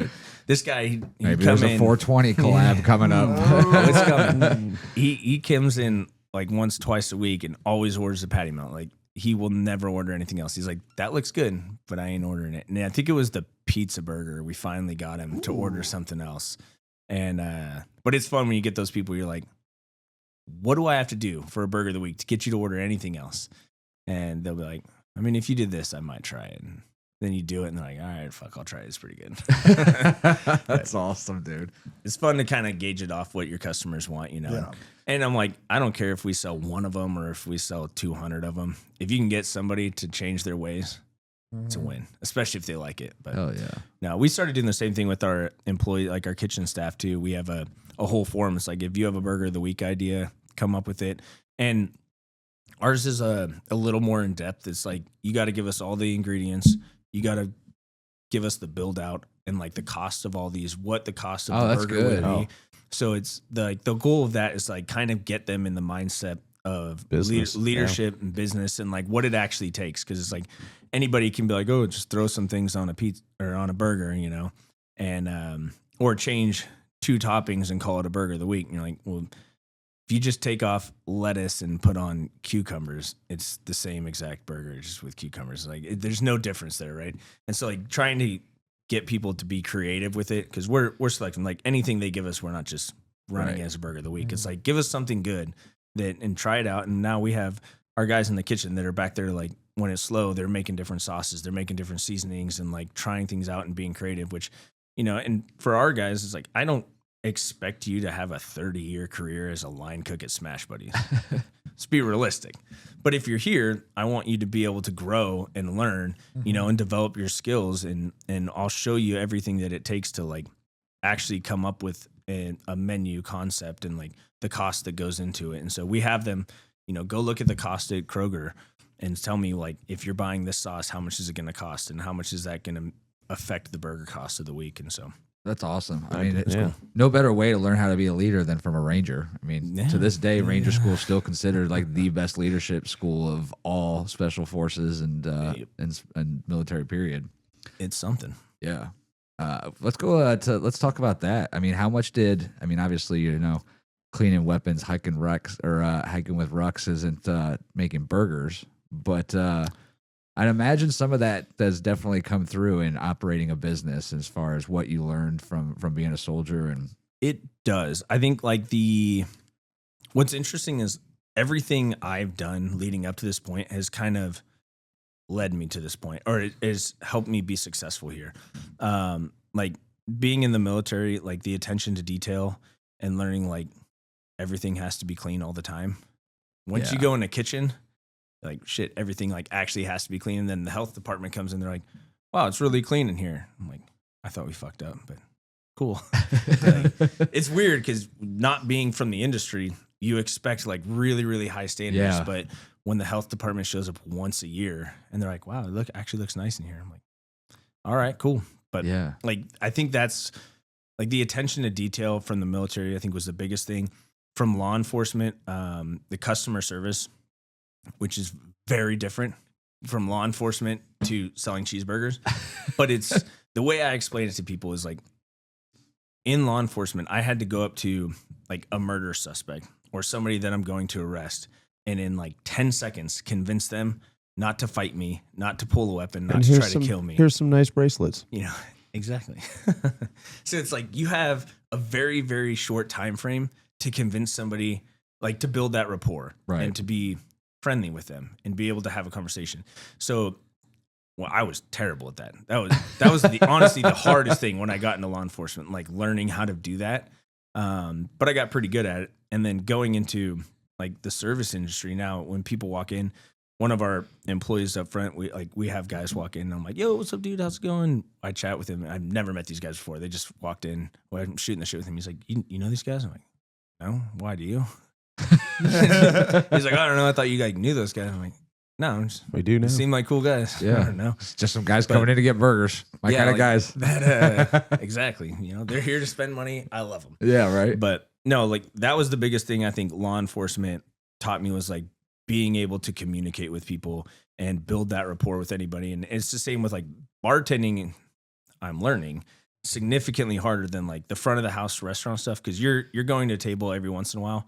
At a bar, they're sitting there like staring at you. Yeah. You know, it's like entertain me. Yeah. Like you got if you're not there, like being able to have communication with them or like have a conversation or be interesting or funny or whatever, it's like awkward. Yeah. And so like people when or they'll just get up and leave. Yeah. Or, right. Because let's be honest, there's probably like a regular guy by himself maybe comes there and sits at the bar. Like he doesn't want to just sit there and stare at the wall by himself. He won't stay there very long. If the bartender's talking, that's what you think. And then every once in a while they do. Really? Yeah. And they sit at the bar like they want to have a conversation. You're like, prep yourself. You get up there and you're like, let's have this conversation. And then they're like, why are you talking to me? I'm like, why are you sitting at the bar? Like it's like a two-way street. When you sit here, it means we're going to talk. But no, people like to throw you for a loop, I guess. But, yeah, I suppose. Yeah, no, I think those are like the biggest things. And then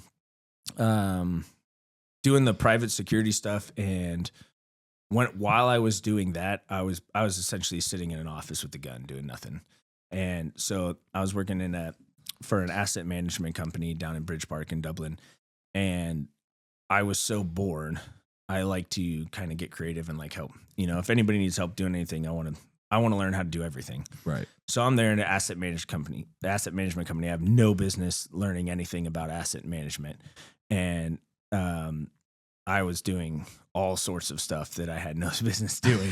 But I'm like hanging out with the finance guys and I'm like going through all the finances and it's like, show me how you guys are doing this because I want to learn. Right. And no idea that a year from then I was going to open a business. And it was same for my business partner. He was doing all the logistics and like scheduling and all sorts of stuff on that front. So when we went to open the restaurant, it was like we've been kind of developing these skills over years that have made it significantly easier for us.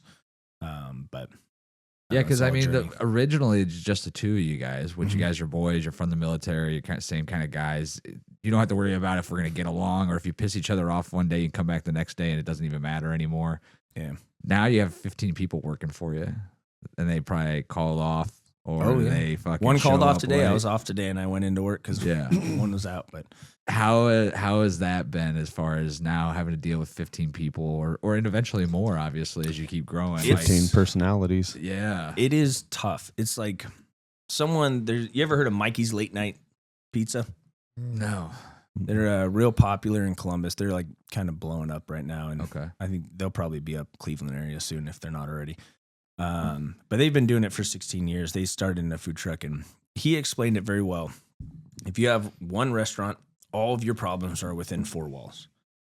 If you have 2 restaurants, all your problems are now 8 walls and so on and so forth. So he's like, the more you grow, the more your problems grow and they expand. You know? So we're seeing that with, employees and everything. It's like scheduling, building hours. When it's 2 people in a food truck, you're just shooting the shit, doing your thing. And it's like, I sent him a text. I'm like, yo, you want to do this event? Sure. Let's go. Cool. I'll meet you there. And when you have 15 people working for you, it's like, my business partner is the one who does all the scheduling, thank God, because I'm not trying to do that. But every week it's, someone has a new class that they're starting to do. So they have to change their schedule. And every week it's something, or we're constantly hiring new people, firing people, or people are quitting and dealing with insurance, not having insurance, like all the different aspects of that fire and hire aspect. Which we learned in Ohio, if you don't pay child support, it's on the employer to pay it for you. Did you guys know that? No, I did not. So we started getting letters. They're like, hey, so-and-so didn't pay child support, so you got to start sending us this amount of money a month because they're working for you now. We're like, what? No way. Why is that my fault? Like, I don't want to deal with it. Yeah. I'll pay him and he can pay it. Right. But ain't like that in Ohio. Wow. It's on. And if we don't do it, we get in trouble for it. Where in Washington State, which funny, but in Washington State, if you don't pay child support, you get a warrant and you just get arrested. Right. But yeah, here it's all on the employer. So if you don't pay child support, you just go get a job somewhere and they'll pay it for you. Jeez, oh But man. it's all these things that like you never think about. Right. That you know, it all starts compounding and more things that add to the plate. But yeah, every time you want to expand hours, you want to open up another day, you want to do anything, it's like you need a certain amount of bodies to do that. And it's a weird thing because your labor hours, like restaurant margins are very small. Right. Your labor hours should only be like 33%. But in order to say you want to expand hours, you have to hire more people to get them trained to be at a point where you can expand hours. And then how it always works, you hire a bunch of people, you get them trained, you expand your hours. Someone gets fired, they stop coming in, or they show up drunk or whatever. So then you start losing people right after you just expanded hours, and it's like a never-ending battle. But Right. We started small with our hours, and we're like slowly growing up as we like build the team. Yeah, mostly college Right. kids working for you down there, or It's a little bit of everything. yeah. Yeah. We're honestly like the type of place where like, hey, can you show up? Do you want to work? All right, you're hired. Like, show us you want to work. Right. Yeah. I mean, 'Cause, I mean, you can put out a job listing on Indeed or whatever, and you get 100 applications, and then you start calling people, and you get 5 people that actually want to come do an interview, and then you start scheduling interviews. You get one person or 2 people. You'll get 2 people that will schedule an interview. You'll get one that shows up, maybe. maybe, Right. and then that guy, it's like guy or gal, you're like, hopefully they show up to their first day of work. I mean, we've had people go through the whole process and they fill out their entire employee package, direct deposit and everything. And their first day of work, they just don't show up. Isn't that crazy? You text them, call them, and it's like never hear from them. I'm like, why did you take all the time to do all that? You know, it's weird, but then you get other people that walk in off the street and they're like, hey, you guys hired? And we're like, actually, yes. Like, you want a job? You ever fried a tater tot? They want to start right now? Yeah. And then they're like there forever. And, you know, it's weird. They get any benefits like for employee purchases, like lunchtime for themselves, like they get to eat at a discount? Yeah. I mean, they pretty much all eat for free the whole time they're there. We do. Like, we let them eat Do like you meal. really? Okay, I was gonna say, do you? Because I know working in the restaurant industry, I had my employer the first year I worked there. It was half off of anything off the menu when you're working, and then when you're not working, it's 25% off. But then after a while, a lot of the employees started quitting because some of these employees were working 10, 12-hour shifts. and they have to pay for food. And, They have to pay for food, and I'm like, I told the manager at the time, I'm like, you should just give in these guys for free food because the food costs for them. For you guys are like nothing. Yeah. It's nothing. So you For- feed. And it's like, you're paying the labor, but they're making it themselves. Yeah. Right, yeah. So, You know, it's like, I'm not going back there and making them their burger. no. And then since I worked for an Italian restaurant, a lot of these guys were making their own calzones and stuff, like waste dough that they were like, it started drying out and stuff. They're like, they cut it off. Eat it. Yeah, they'll just fucking make a calzone out of it or pepperoni rolls and just eat it the They rest make of a the day. pizza and they pick Pizza, the weeds. please. Yeah. Weed the Well, I mean, beds. Beds and beds. Yeah. I mean, if we have stuff that's going to go to waste, we'll just, Yeah. like, hey, who wants a brick of cheddar cheese? Take it, bro. I'm like, I don't want to throw this shit away, you know? No. So when Yeah. somebody wants cheddar out Go do there, something like, cool you with this grab it. fucking Yeah, thing. yeah. Like make a fucking Yeah. molten lava fucking volcano of cheese over here. Yeah. Yeah. No, they all eat, they get to eat free when they're there. Right. Everybody and it's like, we have it broken down per hour. So it's like, if you're working a 6 or 7 hour day, you get a burger and tots for free. If you're working a 13-hour day, you get 2, Yeah. you know, or if you want to eat one there and then take one home, we don't care. But, Right. you know, and then we do a percentage off if they come in on their off days or, Well, that's cool. you know, That's- want to get that's a beer nice. after work. So That's we, really good. the biggest thing is like, if you don't take good care of your employees, Yeah. Yeah, someone They- else will. there's no way. I mean, It's not even that. It's just that it's so much more. Like you just talked about the process of hiring somebody. 100 applicants, fucking 5 interviews, 1 shows up, 2 shows up, then they never even show up for the first day of job, and you just wasted 2-3 hours of your time, yeah. at least going through that. Multiplied by Multiplied by ever how many people. I think one thing that more companies need to start learning is like if you could take better care of your people Well, they'll and stay. increase your retention, and give them something to work for. Like you talked about, like, hey, make up a burger. Let me show you how to look at the dollars and cents, how you could run a business. So even if you don't make burgers one day, you doing something else, like you want to go randomly create a food truck with your buddies, you're giving them some other benefits to be in there. But hiring and firing, dude, it costs companies more money than it does actually just paying their employees more. Yeah. And someone told us, actually, the patty melt guy that I was telling you about, the dispensary patty melt guy, he said, hire fast, fire fast. Yeah. Mm-hmm. He's like, hire anybody that wants to work. Fire them as soon as you see that you need to fire them. Yeah. Because the longer you wait, like That costs you. You wait a week, you're like, they might be turning around. Then the next week they're not. And then you're like, So you end up like stringing people along. And then what happens is instead of firing that guy right away when you knew you just got to get rid of this guy, you're not that whole 2-3 weeks you're waiting to get rid of him. Yeah. You're not looking for somebody else that could be a better replacement. Yeah. So then 2-3 weeks when you really need that guy, he quits. Yep. And you're like, fuck. Yeah. You're like, Damn man, it. I just wasted a month on this asshole. But no, If you're out there and you've been fired, you know who he's talking about. I know we're probably going to jump to start talking about the podcast, his podcast, their podcast, but I guess before that, so any thoughts about going back to a food truck as no, okay. No, I'm going to shut that down right now. Completely out of it, never going to do it again.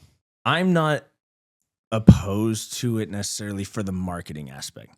So the only reason I would ever want to do it again is because it's great marketing. Yeah. You can go out there and like you can reach the people. You can go to a neighborhood. Yeah. People come out of their house and there's a food truck there, and you're like, "Hey, we have a restaurant. Go check it out." Yeah. Right. That's or an great. event like, they do the Arnold Classic down there and stuff like that. And like We got crushed for the Arnold. Did you really? Yeah, So you guys we're are like close to there? Yeah, we're right downtown. So we're like a half mile away All right. from the Arnold. We got wrecked. Joel Hansen? I don't know. He's a YouTuber guy, food competitive eater Yeah. guy. and Oh, really? Yeah. I think he's Canadian. Hey. It's fine. Hey. But he came through and Wanted a Canadian bacon smash burger. he's like a competitive food eater guy, so he just eats does the food competition stuff. But he came through and we got absolutely wrecked that week. But whenever there's big events happening downtown, people come into Columbus from out of town. First thing they do is Google like good food, and we're right around there. We have a 4.9 review.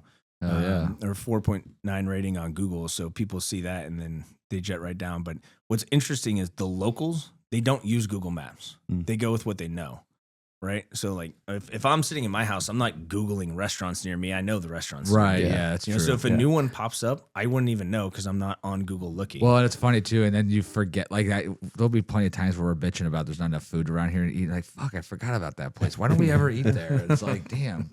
The other day going to Home Depot, I realized that there's the what's the place that's right in front of Home Depot that's like hidden in bright neon signs? You're talking about Quaker Steak. Quaker We have a Steak, Quaker yeah. Steak right here in town. Yeah, It's but like, that place is always empty. That makes me Yeah. concerned. I have a feeling the food is old. yeah, but always. like But you forget it's there. I completely forget it's there. Like Yeah. they have. Well, that's like Big Dog Okay. Daddy's. Like we had Right, him on. yeah. He's the owner. He owns like a small joint that opened up below a farmer's market. It's like a full-time farmer's market below a Similar butcher story. shop. Started in a truck and Yeah. Yeah. Actually, he started on it did start on a truck. That's right. Yeah. Right down the street, actually. And now he's opening up his second spot. And, it's like he talked about that aspect of like just trying to get to a brick and mortar spot. And then you do. And it's like, fuck. Yeah, Yeah. it's either way you go is tough. But the food truck, the way we looked at it, because there's several other food truck people we talked to in Columbus that have multiple trucks or want to have multiple trucks. And the issue with food trucks is you either have a truck or a trailer. With a truck, you have an employee driving a $100,000 vehicle around, hopefully sober. And if they wreck that, that's $2,000-$3,000 an event, or $2,000-$3,000 day you're losing because that truck's now in the shop. Right. With a trailer, not everybody can back a trailer, and we had a trailer. The reason we went with the trailer significantly, we got our trailer for $30,000. Oh, so originally it wasn't a truck, it was a trailer. It was a trailer that we towed behind my Tundra. Gotcha. And the reason we chose that was $30,000 for a trailer. Fully outfitted was about $48,000. By the time we wrapped it and put all of our equipment Enclosed inside. trailer, like with the okay. Yeah, with the hood. So we got the trailer from Georgia. It had like plumbing, electrical, and the hood, and I think the hood, plumbing. That was it. And then like the window on the side, right? Right. So we got all the restaurant equipment. We installed everything, figured out how to strap it down so our like 400-pound griddle wouldn't go flying while we're driving. But That's important. Once you like figure all that shit out, with a trailer, if your pickup truck breaks down, you can go rent a U-Haul. You can go to Home Depot and get a truck for $19.95 a day, Right. or whatever it says on the side, and you can still go to your event. If you have a full food truck and it breaks down, a lot of people go out there and buy like a 1980s food truck and then spend $60,000 on making it awesome. Drive it for 2 months and it breaks down. Like transmission blows and you're done. Yeah. At that point, you can't make money because your truck's in the shop. You got to spend $5-10 on getting it repaired. But our whole thought process is like, we have to have this thing running all the time. Right. So I can replace my truck, and my Tundra had like 30,000 miles on it, and so I'm like, we're good. Yeah. As long as I don't crash into somebody, which almost happens several times driving around Columbus, but it's a nightmare. I think every city I've been in, people are like, they have the worst drivers here. Columbus actually does have the worst drivers. Yeah. Yeah, it's because Verified. there's nobody there from Columbus. They're from every other corner in the fucking everywhere. world. Yeah, it's wild. Yeah, something else. So, well, let's wrap this up and go down to the last thing, which is your guys' podcast. We were watching the 11th episode. How many episodes in are you guys now? 32 comes out tomorrow. Okay, congratulations, man. It's hard to get past that initial 10. Yeah, that was the big thing when we got past 10. We're like, shit, we're in the top 1%. Like, let's fucking you made go. it. Yeah, and then like you said, like you just start growing a little bit, add a little bit, add a little bit, and obviously, like even looking at this now, we haven't added or done anything for a while. Oh, but I but feel this like it's a good just in. spot. We're now in the top 0.999998% now, though. Oh, really? High five. Oh, we've improved. Barely. High five, though. Yeah, high five. All right. But what led you guys wanting to start a podcast off of it? We have a interesting story how we got started, and our customer, actually my business partner from the beginning was like, let's do a podcast. I was like, no. The hell are we gonna talk? I'm like, No. we could do one episode of a podcast, and it's like, then what are we gonna talk about? Right. To do like a weekly podcast about our food truck journeys. I'm like, it's the same disasters every week, and we weren't really aligned on our vision for starting that, and we didn't really have time. But once we started the restaurant, people kept telling us like, you guys got to get your story out there. So we kind of took another look at it, and we're like, let's just do like 10-minute episodes. We'll just start small. We'll do some small episodes that we can kind of tell the background of our business, and that way we can post them as like Instagram reels and kind of figure this thing out. That after we did, I think 10, 12 episodes, that was kind of our background, how we got started. That transitioned into bringing on other restaurant, bar, business owners in the city. And kind of the idea behind that was, we're like, if we can get another restaurateur, marketing and restaurant, like everything's expensive. Right. And every restaurant owner is fucking broke. Full stop. All of them. They don't want to spend money. No. I know. I talk to a lot of them, and nobody wants to spend money. And so when you're like, hey, I got a podcast, like, come over here. We'll talk about your restaurant and your experiences, and then I'll package it all up for you, and I'll send it to you, and you can post it, and get your story out there. Everyone was like, hell yeah, I'll do that. So we started lining up all these other restaurant owners, and then kind of what happened from there is they start posting it, and it helps us get our story out. Sure. And one really interesting thing with restaurants is like, our really loyal customers, they trust us for some reason.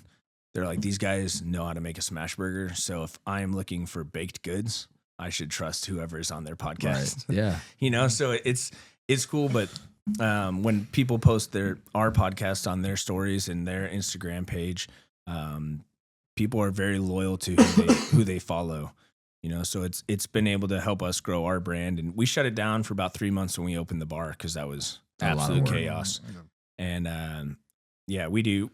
Before we were doing the podcast in my basement on our one day off a week, and Monday night. So it was like our one day off. We'd podcast at like 8:30 at night. And now we're doing it during the weekday. We have an office next to our restaurant, so we're able to do it during the weekday. Cool. It's a lot easier. Yeah, definitely. Yeah. And now we can actually be like flexible with our guests, instead of being like, if you want to do it, it's Monday at 8 p.m. after my kids go to sleep, because my kids will be upstairs banging on the floor, or. So yeah, that's awesome. It's been growing and growing, and It's on YouTube, Spotify, and Apple Podcasts right now. Yeah, we'll put the but- links in the description too, so people can Perfect. check that out. Make sure you go follow them. Follow them on Instagram as well. Is it just Smash Buddies on Instagram? It's It's Smash Facebook? Buddies Burgers. Smash Buddies on Instagram, Burgers. yep. All right, don't want to give anybody the wrong impression. Smash Buddies Burgers. Burgers. Yes. Sorry. Look for the pink. If you're coming, if you're coming across Pauly D in the Jersey Shore, you're on the wrong Smash Buddies podcast. Yeah, the podcast is called Trailers to Yachts. Oh, is it? We named it that. We started in a food truck trailer. The goal is to be on mega yachts. There you go. So it's we tell people it's a cautionary tale or a story of great success. We'll let you know. I like We'll that. see what happens. No, that's great. I mean, the fact that you have the studio right next door too, it's like, well, what's the stop? I mean, because here's the one thing too, we've talked about it multiple times when it comes to the podcast. It's like, well, what do we want to focus on? Originally, it was just like there was like 10 of us buddies that all hung out once a month, and we're like, let's just Start yapping. let's just stop. Just every week, let's just get together and just bullshit in my basement for a fucking hour and 2 hours, whatever. And they were fun initially, but you get a bunch of guys around drinking bourbon, and like all of a sudden, it's just everybody yelling into a microphone really loud. You're like, we can't post this. We can't post any of this. Oh, we posted it. Oh, we posted it all. We Well, posted We two posted episodes. it all. Some And of then after like, I don't know, maybe like 4 or 5 episodes, all of a sudden it was just basically the 3 of us. And it was like, fuck, dude, I don't want to stop doing this. I already invested into whatever. So I was like, let's just start finding other people to have on. And then it was like, let's just find interesting guests. And then you have an interesting guest. And then you're like, dude, you know, like we just had a couple of guys that do CCW training and stuff from Fire Ridge Defense. And they're a couple of firefighters. And you know, they just set us up. He's like, hey, you should talk to my boy Dustin Maurer. He used to run SRT down in Columbus. He was, you know, SWAT narcotics team. Now he does his own private shooting and private instructor and stuff like that. And so he's coming up here, I think either tomorrow or Tuesday. And then somebody else was like, they do this event every year in Medina. It's called the Faceplant 500, where basically a bunch of grown men get at the top of this huge sled hill and get into like power wheels, and one of their buddies pushes them as fast as they can, drops them go, and it's a race to the bottom. And obviously, you got to make it to the bottom, or a race to a faceplant. yeah. And so like, you know, he's like, dude, yeah, we'd come on and just talk about it. It'd be cool. And I was like, fuck it, all right. I mean, whatever. Like, I'll talk to anybody on here. I don't care. These guys are pretty much the same way, other than Evan. He cries, doesn't talk much. Tonight's the most I've heard him talk at all. Like, you got him really excited when you said milkshakes are coming. Food.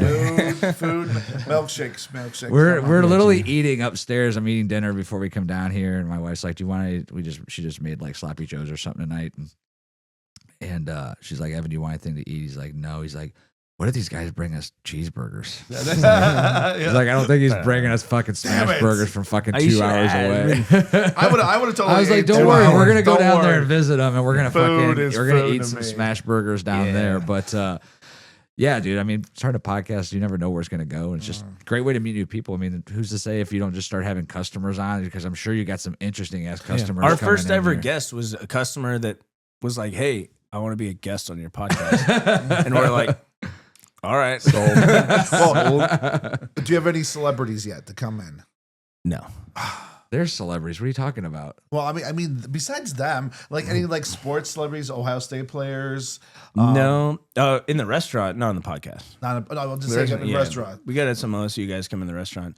We had one of the top comedians in Columbus just came on, Henry Allen. Shit. Oh, really? Cool. That's That's weird. cool. I'll be He came on honest. the podcast. Yeah. Oh no shit! I'll have to watch that. He's pretty fucking. It was funny. weird. So we had Was he like? when was you he guys ragging started on you guys the whole podcast- time?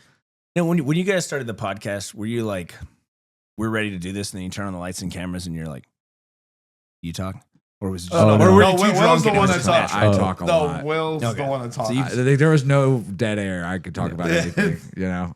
Yeah, so that like when we started the podcast, it was like both my partner and I were like, "This ain't our thing." So we had we did some practice episodes, and we're like, "We got to practice at this," but we got used to it. And then we had our little niche. You know, we bring on restaurant owners that we can relate to, and we have a lot of common ground. It's easy to talk to.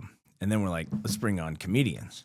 So we brought on a comedian. It wasn't a bad episode, but I know nothing about pop culture or comedy. right. And see, the whole time he's asking about things, I'm like, yeah, I don't know what that is.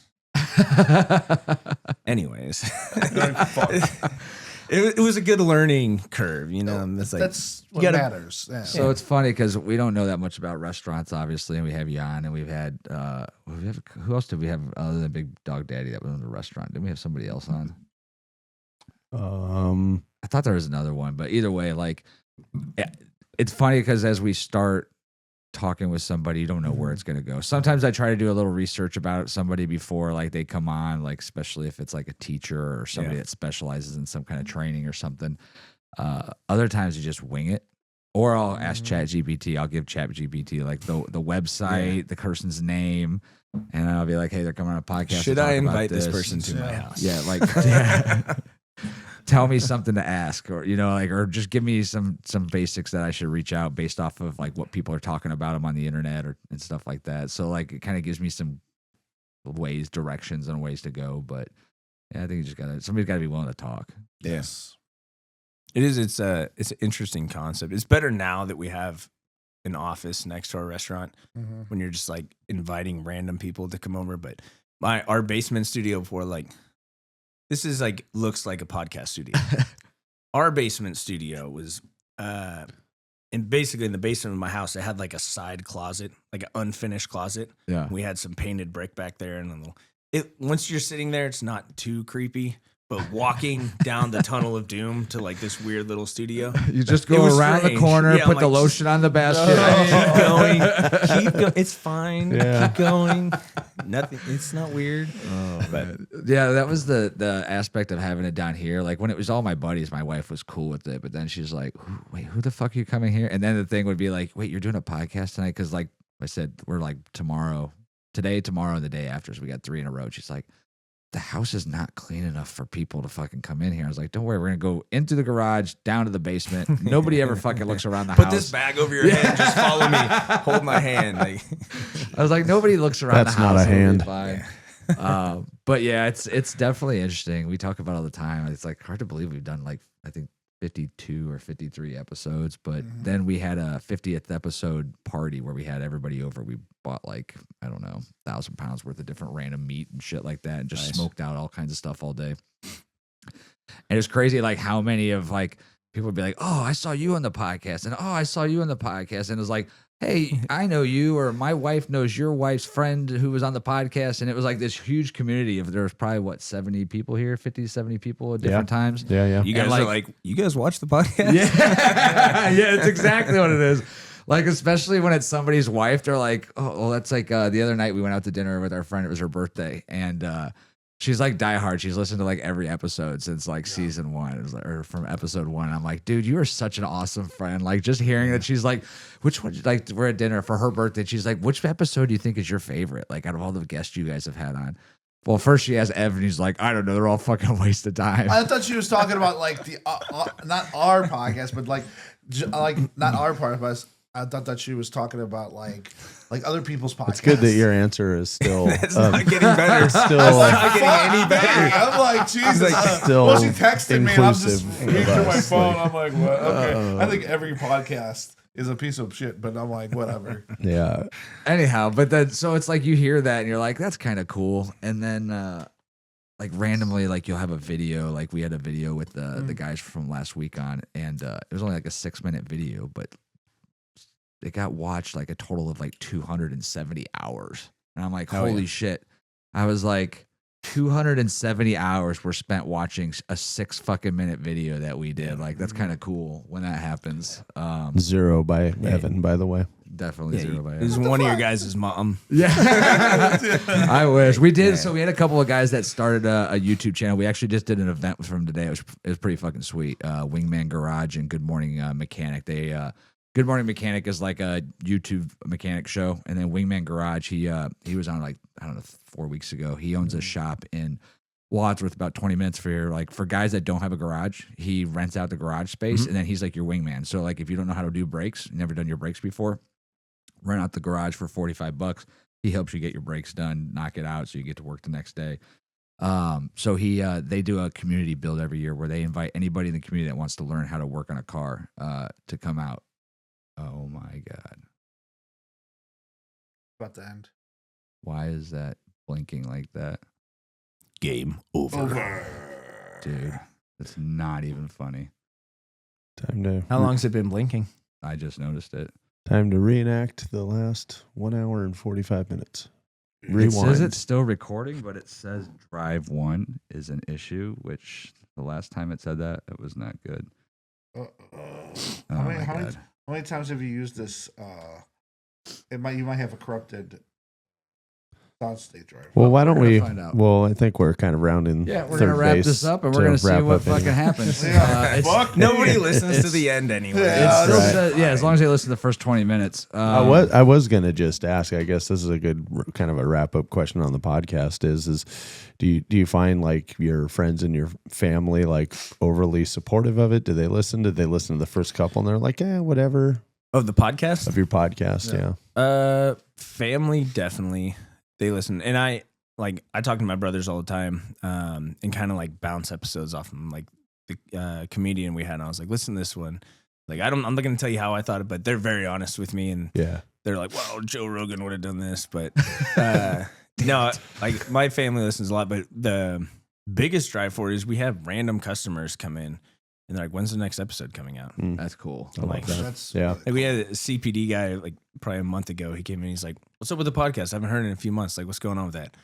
I'm like, bro, you listen to that shit? Yeah. Yeah. I'm like, oh, we're on it. Give us about a month or so. We'll get it back going. But, you know, it's cool when like our actual customers are engaged. 'Cause I would expect my friends and family to listen to an episode here or there. But, you know, like when your customers actually care about what you're saying, Yeah. surprising. It's a Yeah. little weird, but Yeah. hey, if they like it, I'm going to keep doing it. I've Hell had yeah. I've had that. I've had people approach me at the bar that like there's a name for it that I mean we're like, you know, microscopic compared to like anybody that's on Rogan, but like there's this psychological thing that fans, which, you know, another derivative of that would be fanatics, you know, they interject themselves into the conversation, like, you know, mentally, like they're there. Mhm. Like, and that's sort of the purpose, right? Is inviting people into conversations they wouldn't normally have. But anyway, so I've had people do that, like approach and like, oh yeah, the other day when you said this, that, and the other thing. And it's like,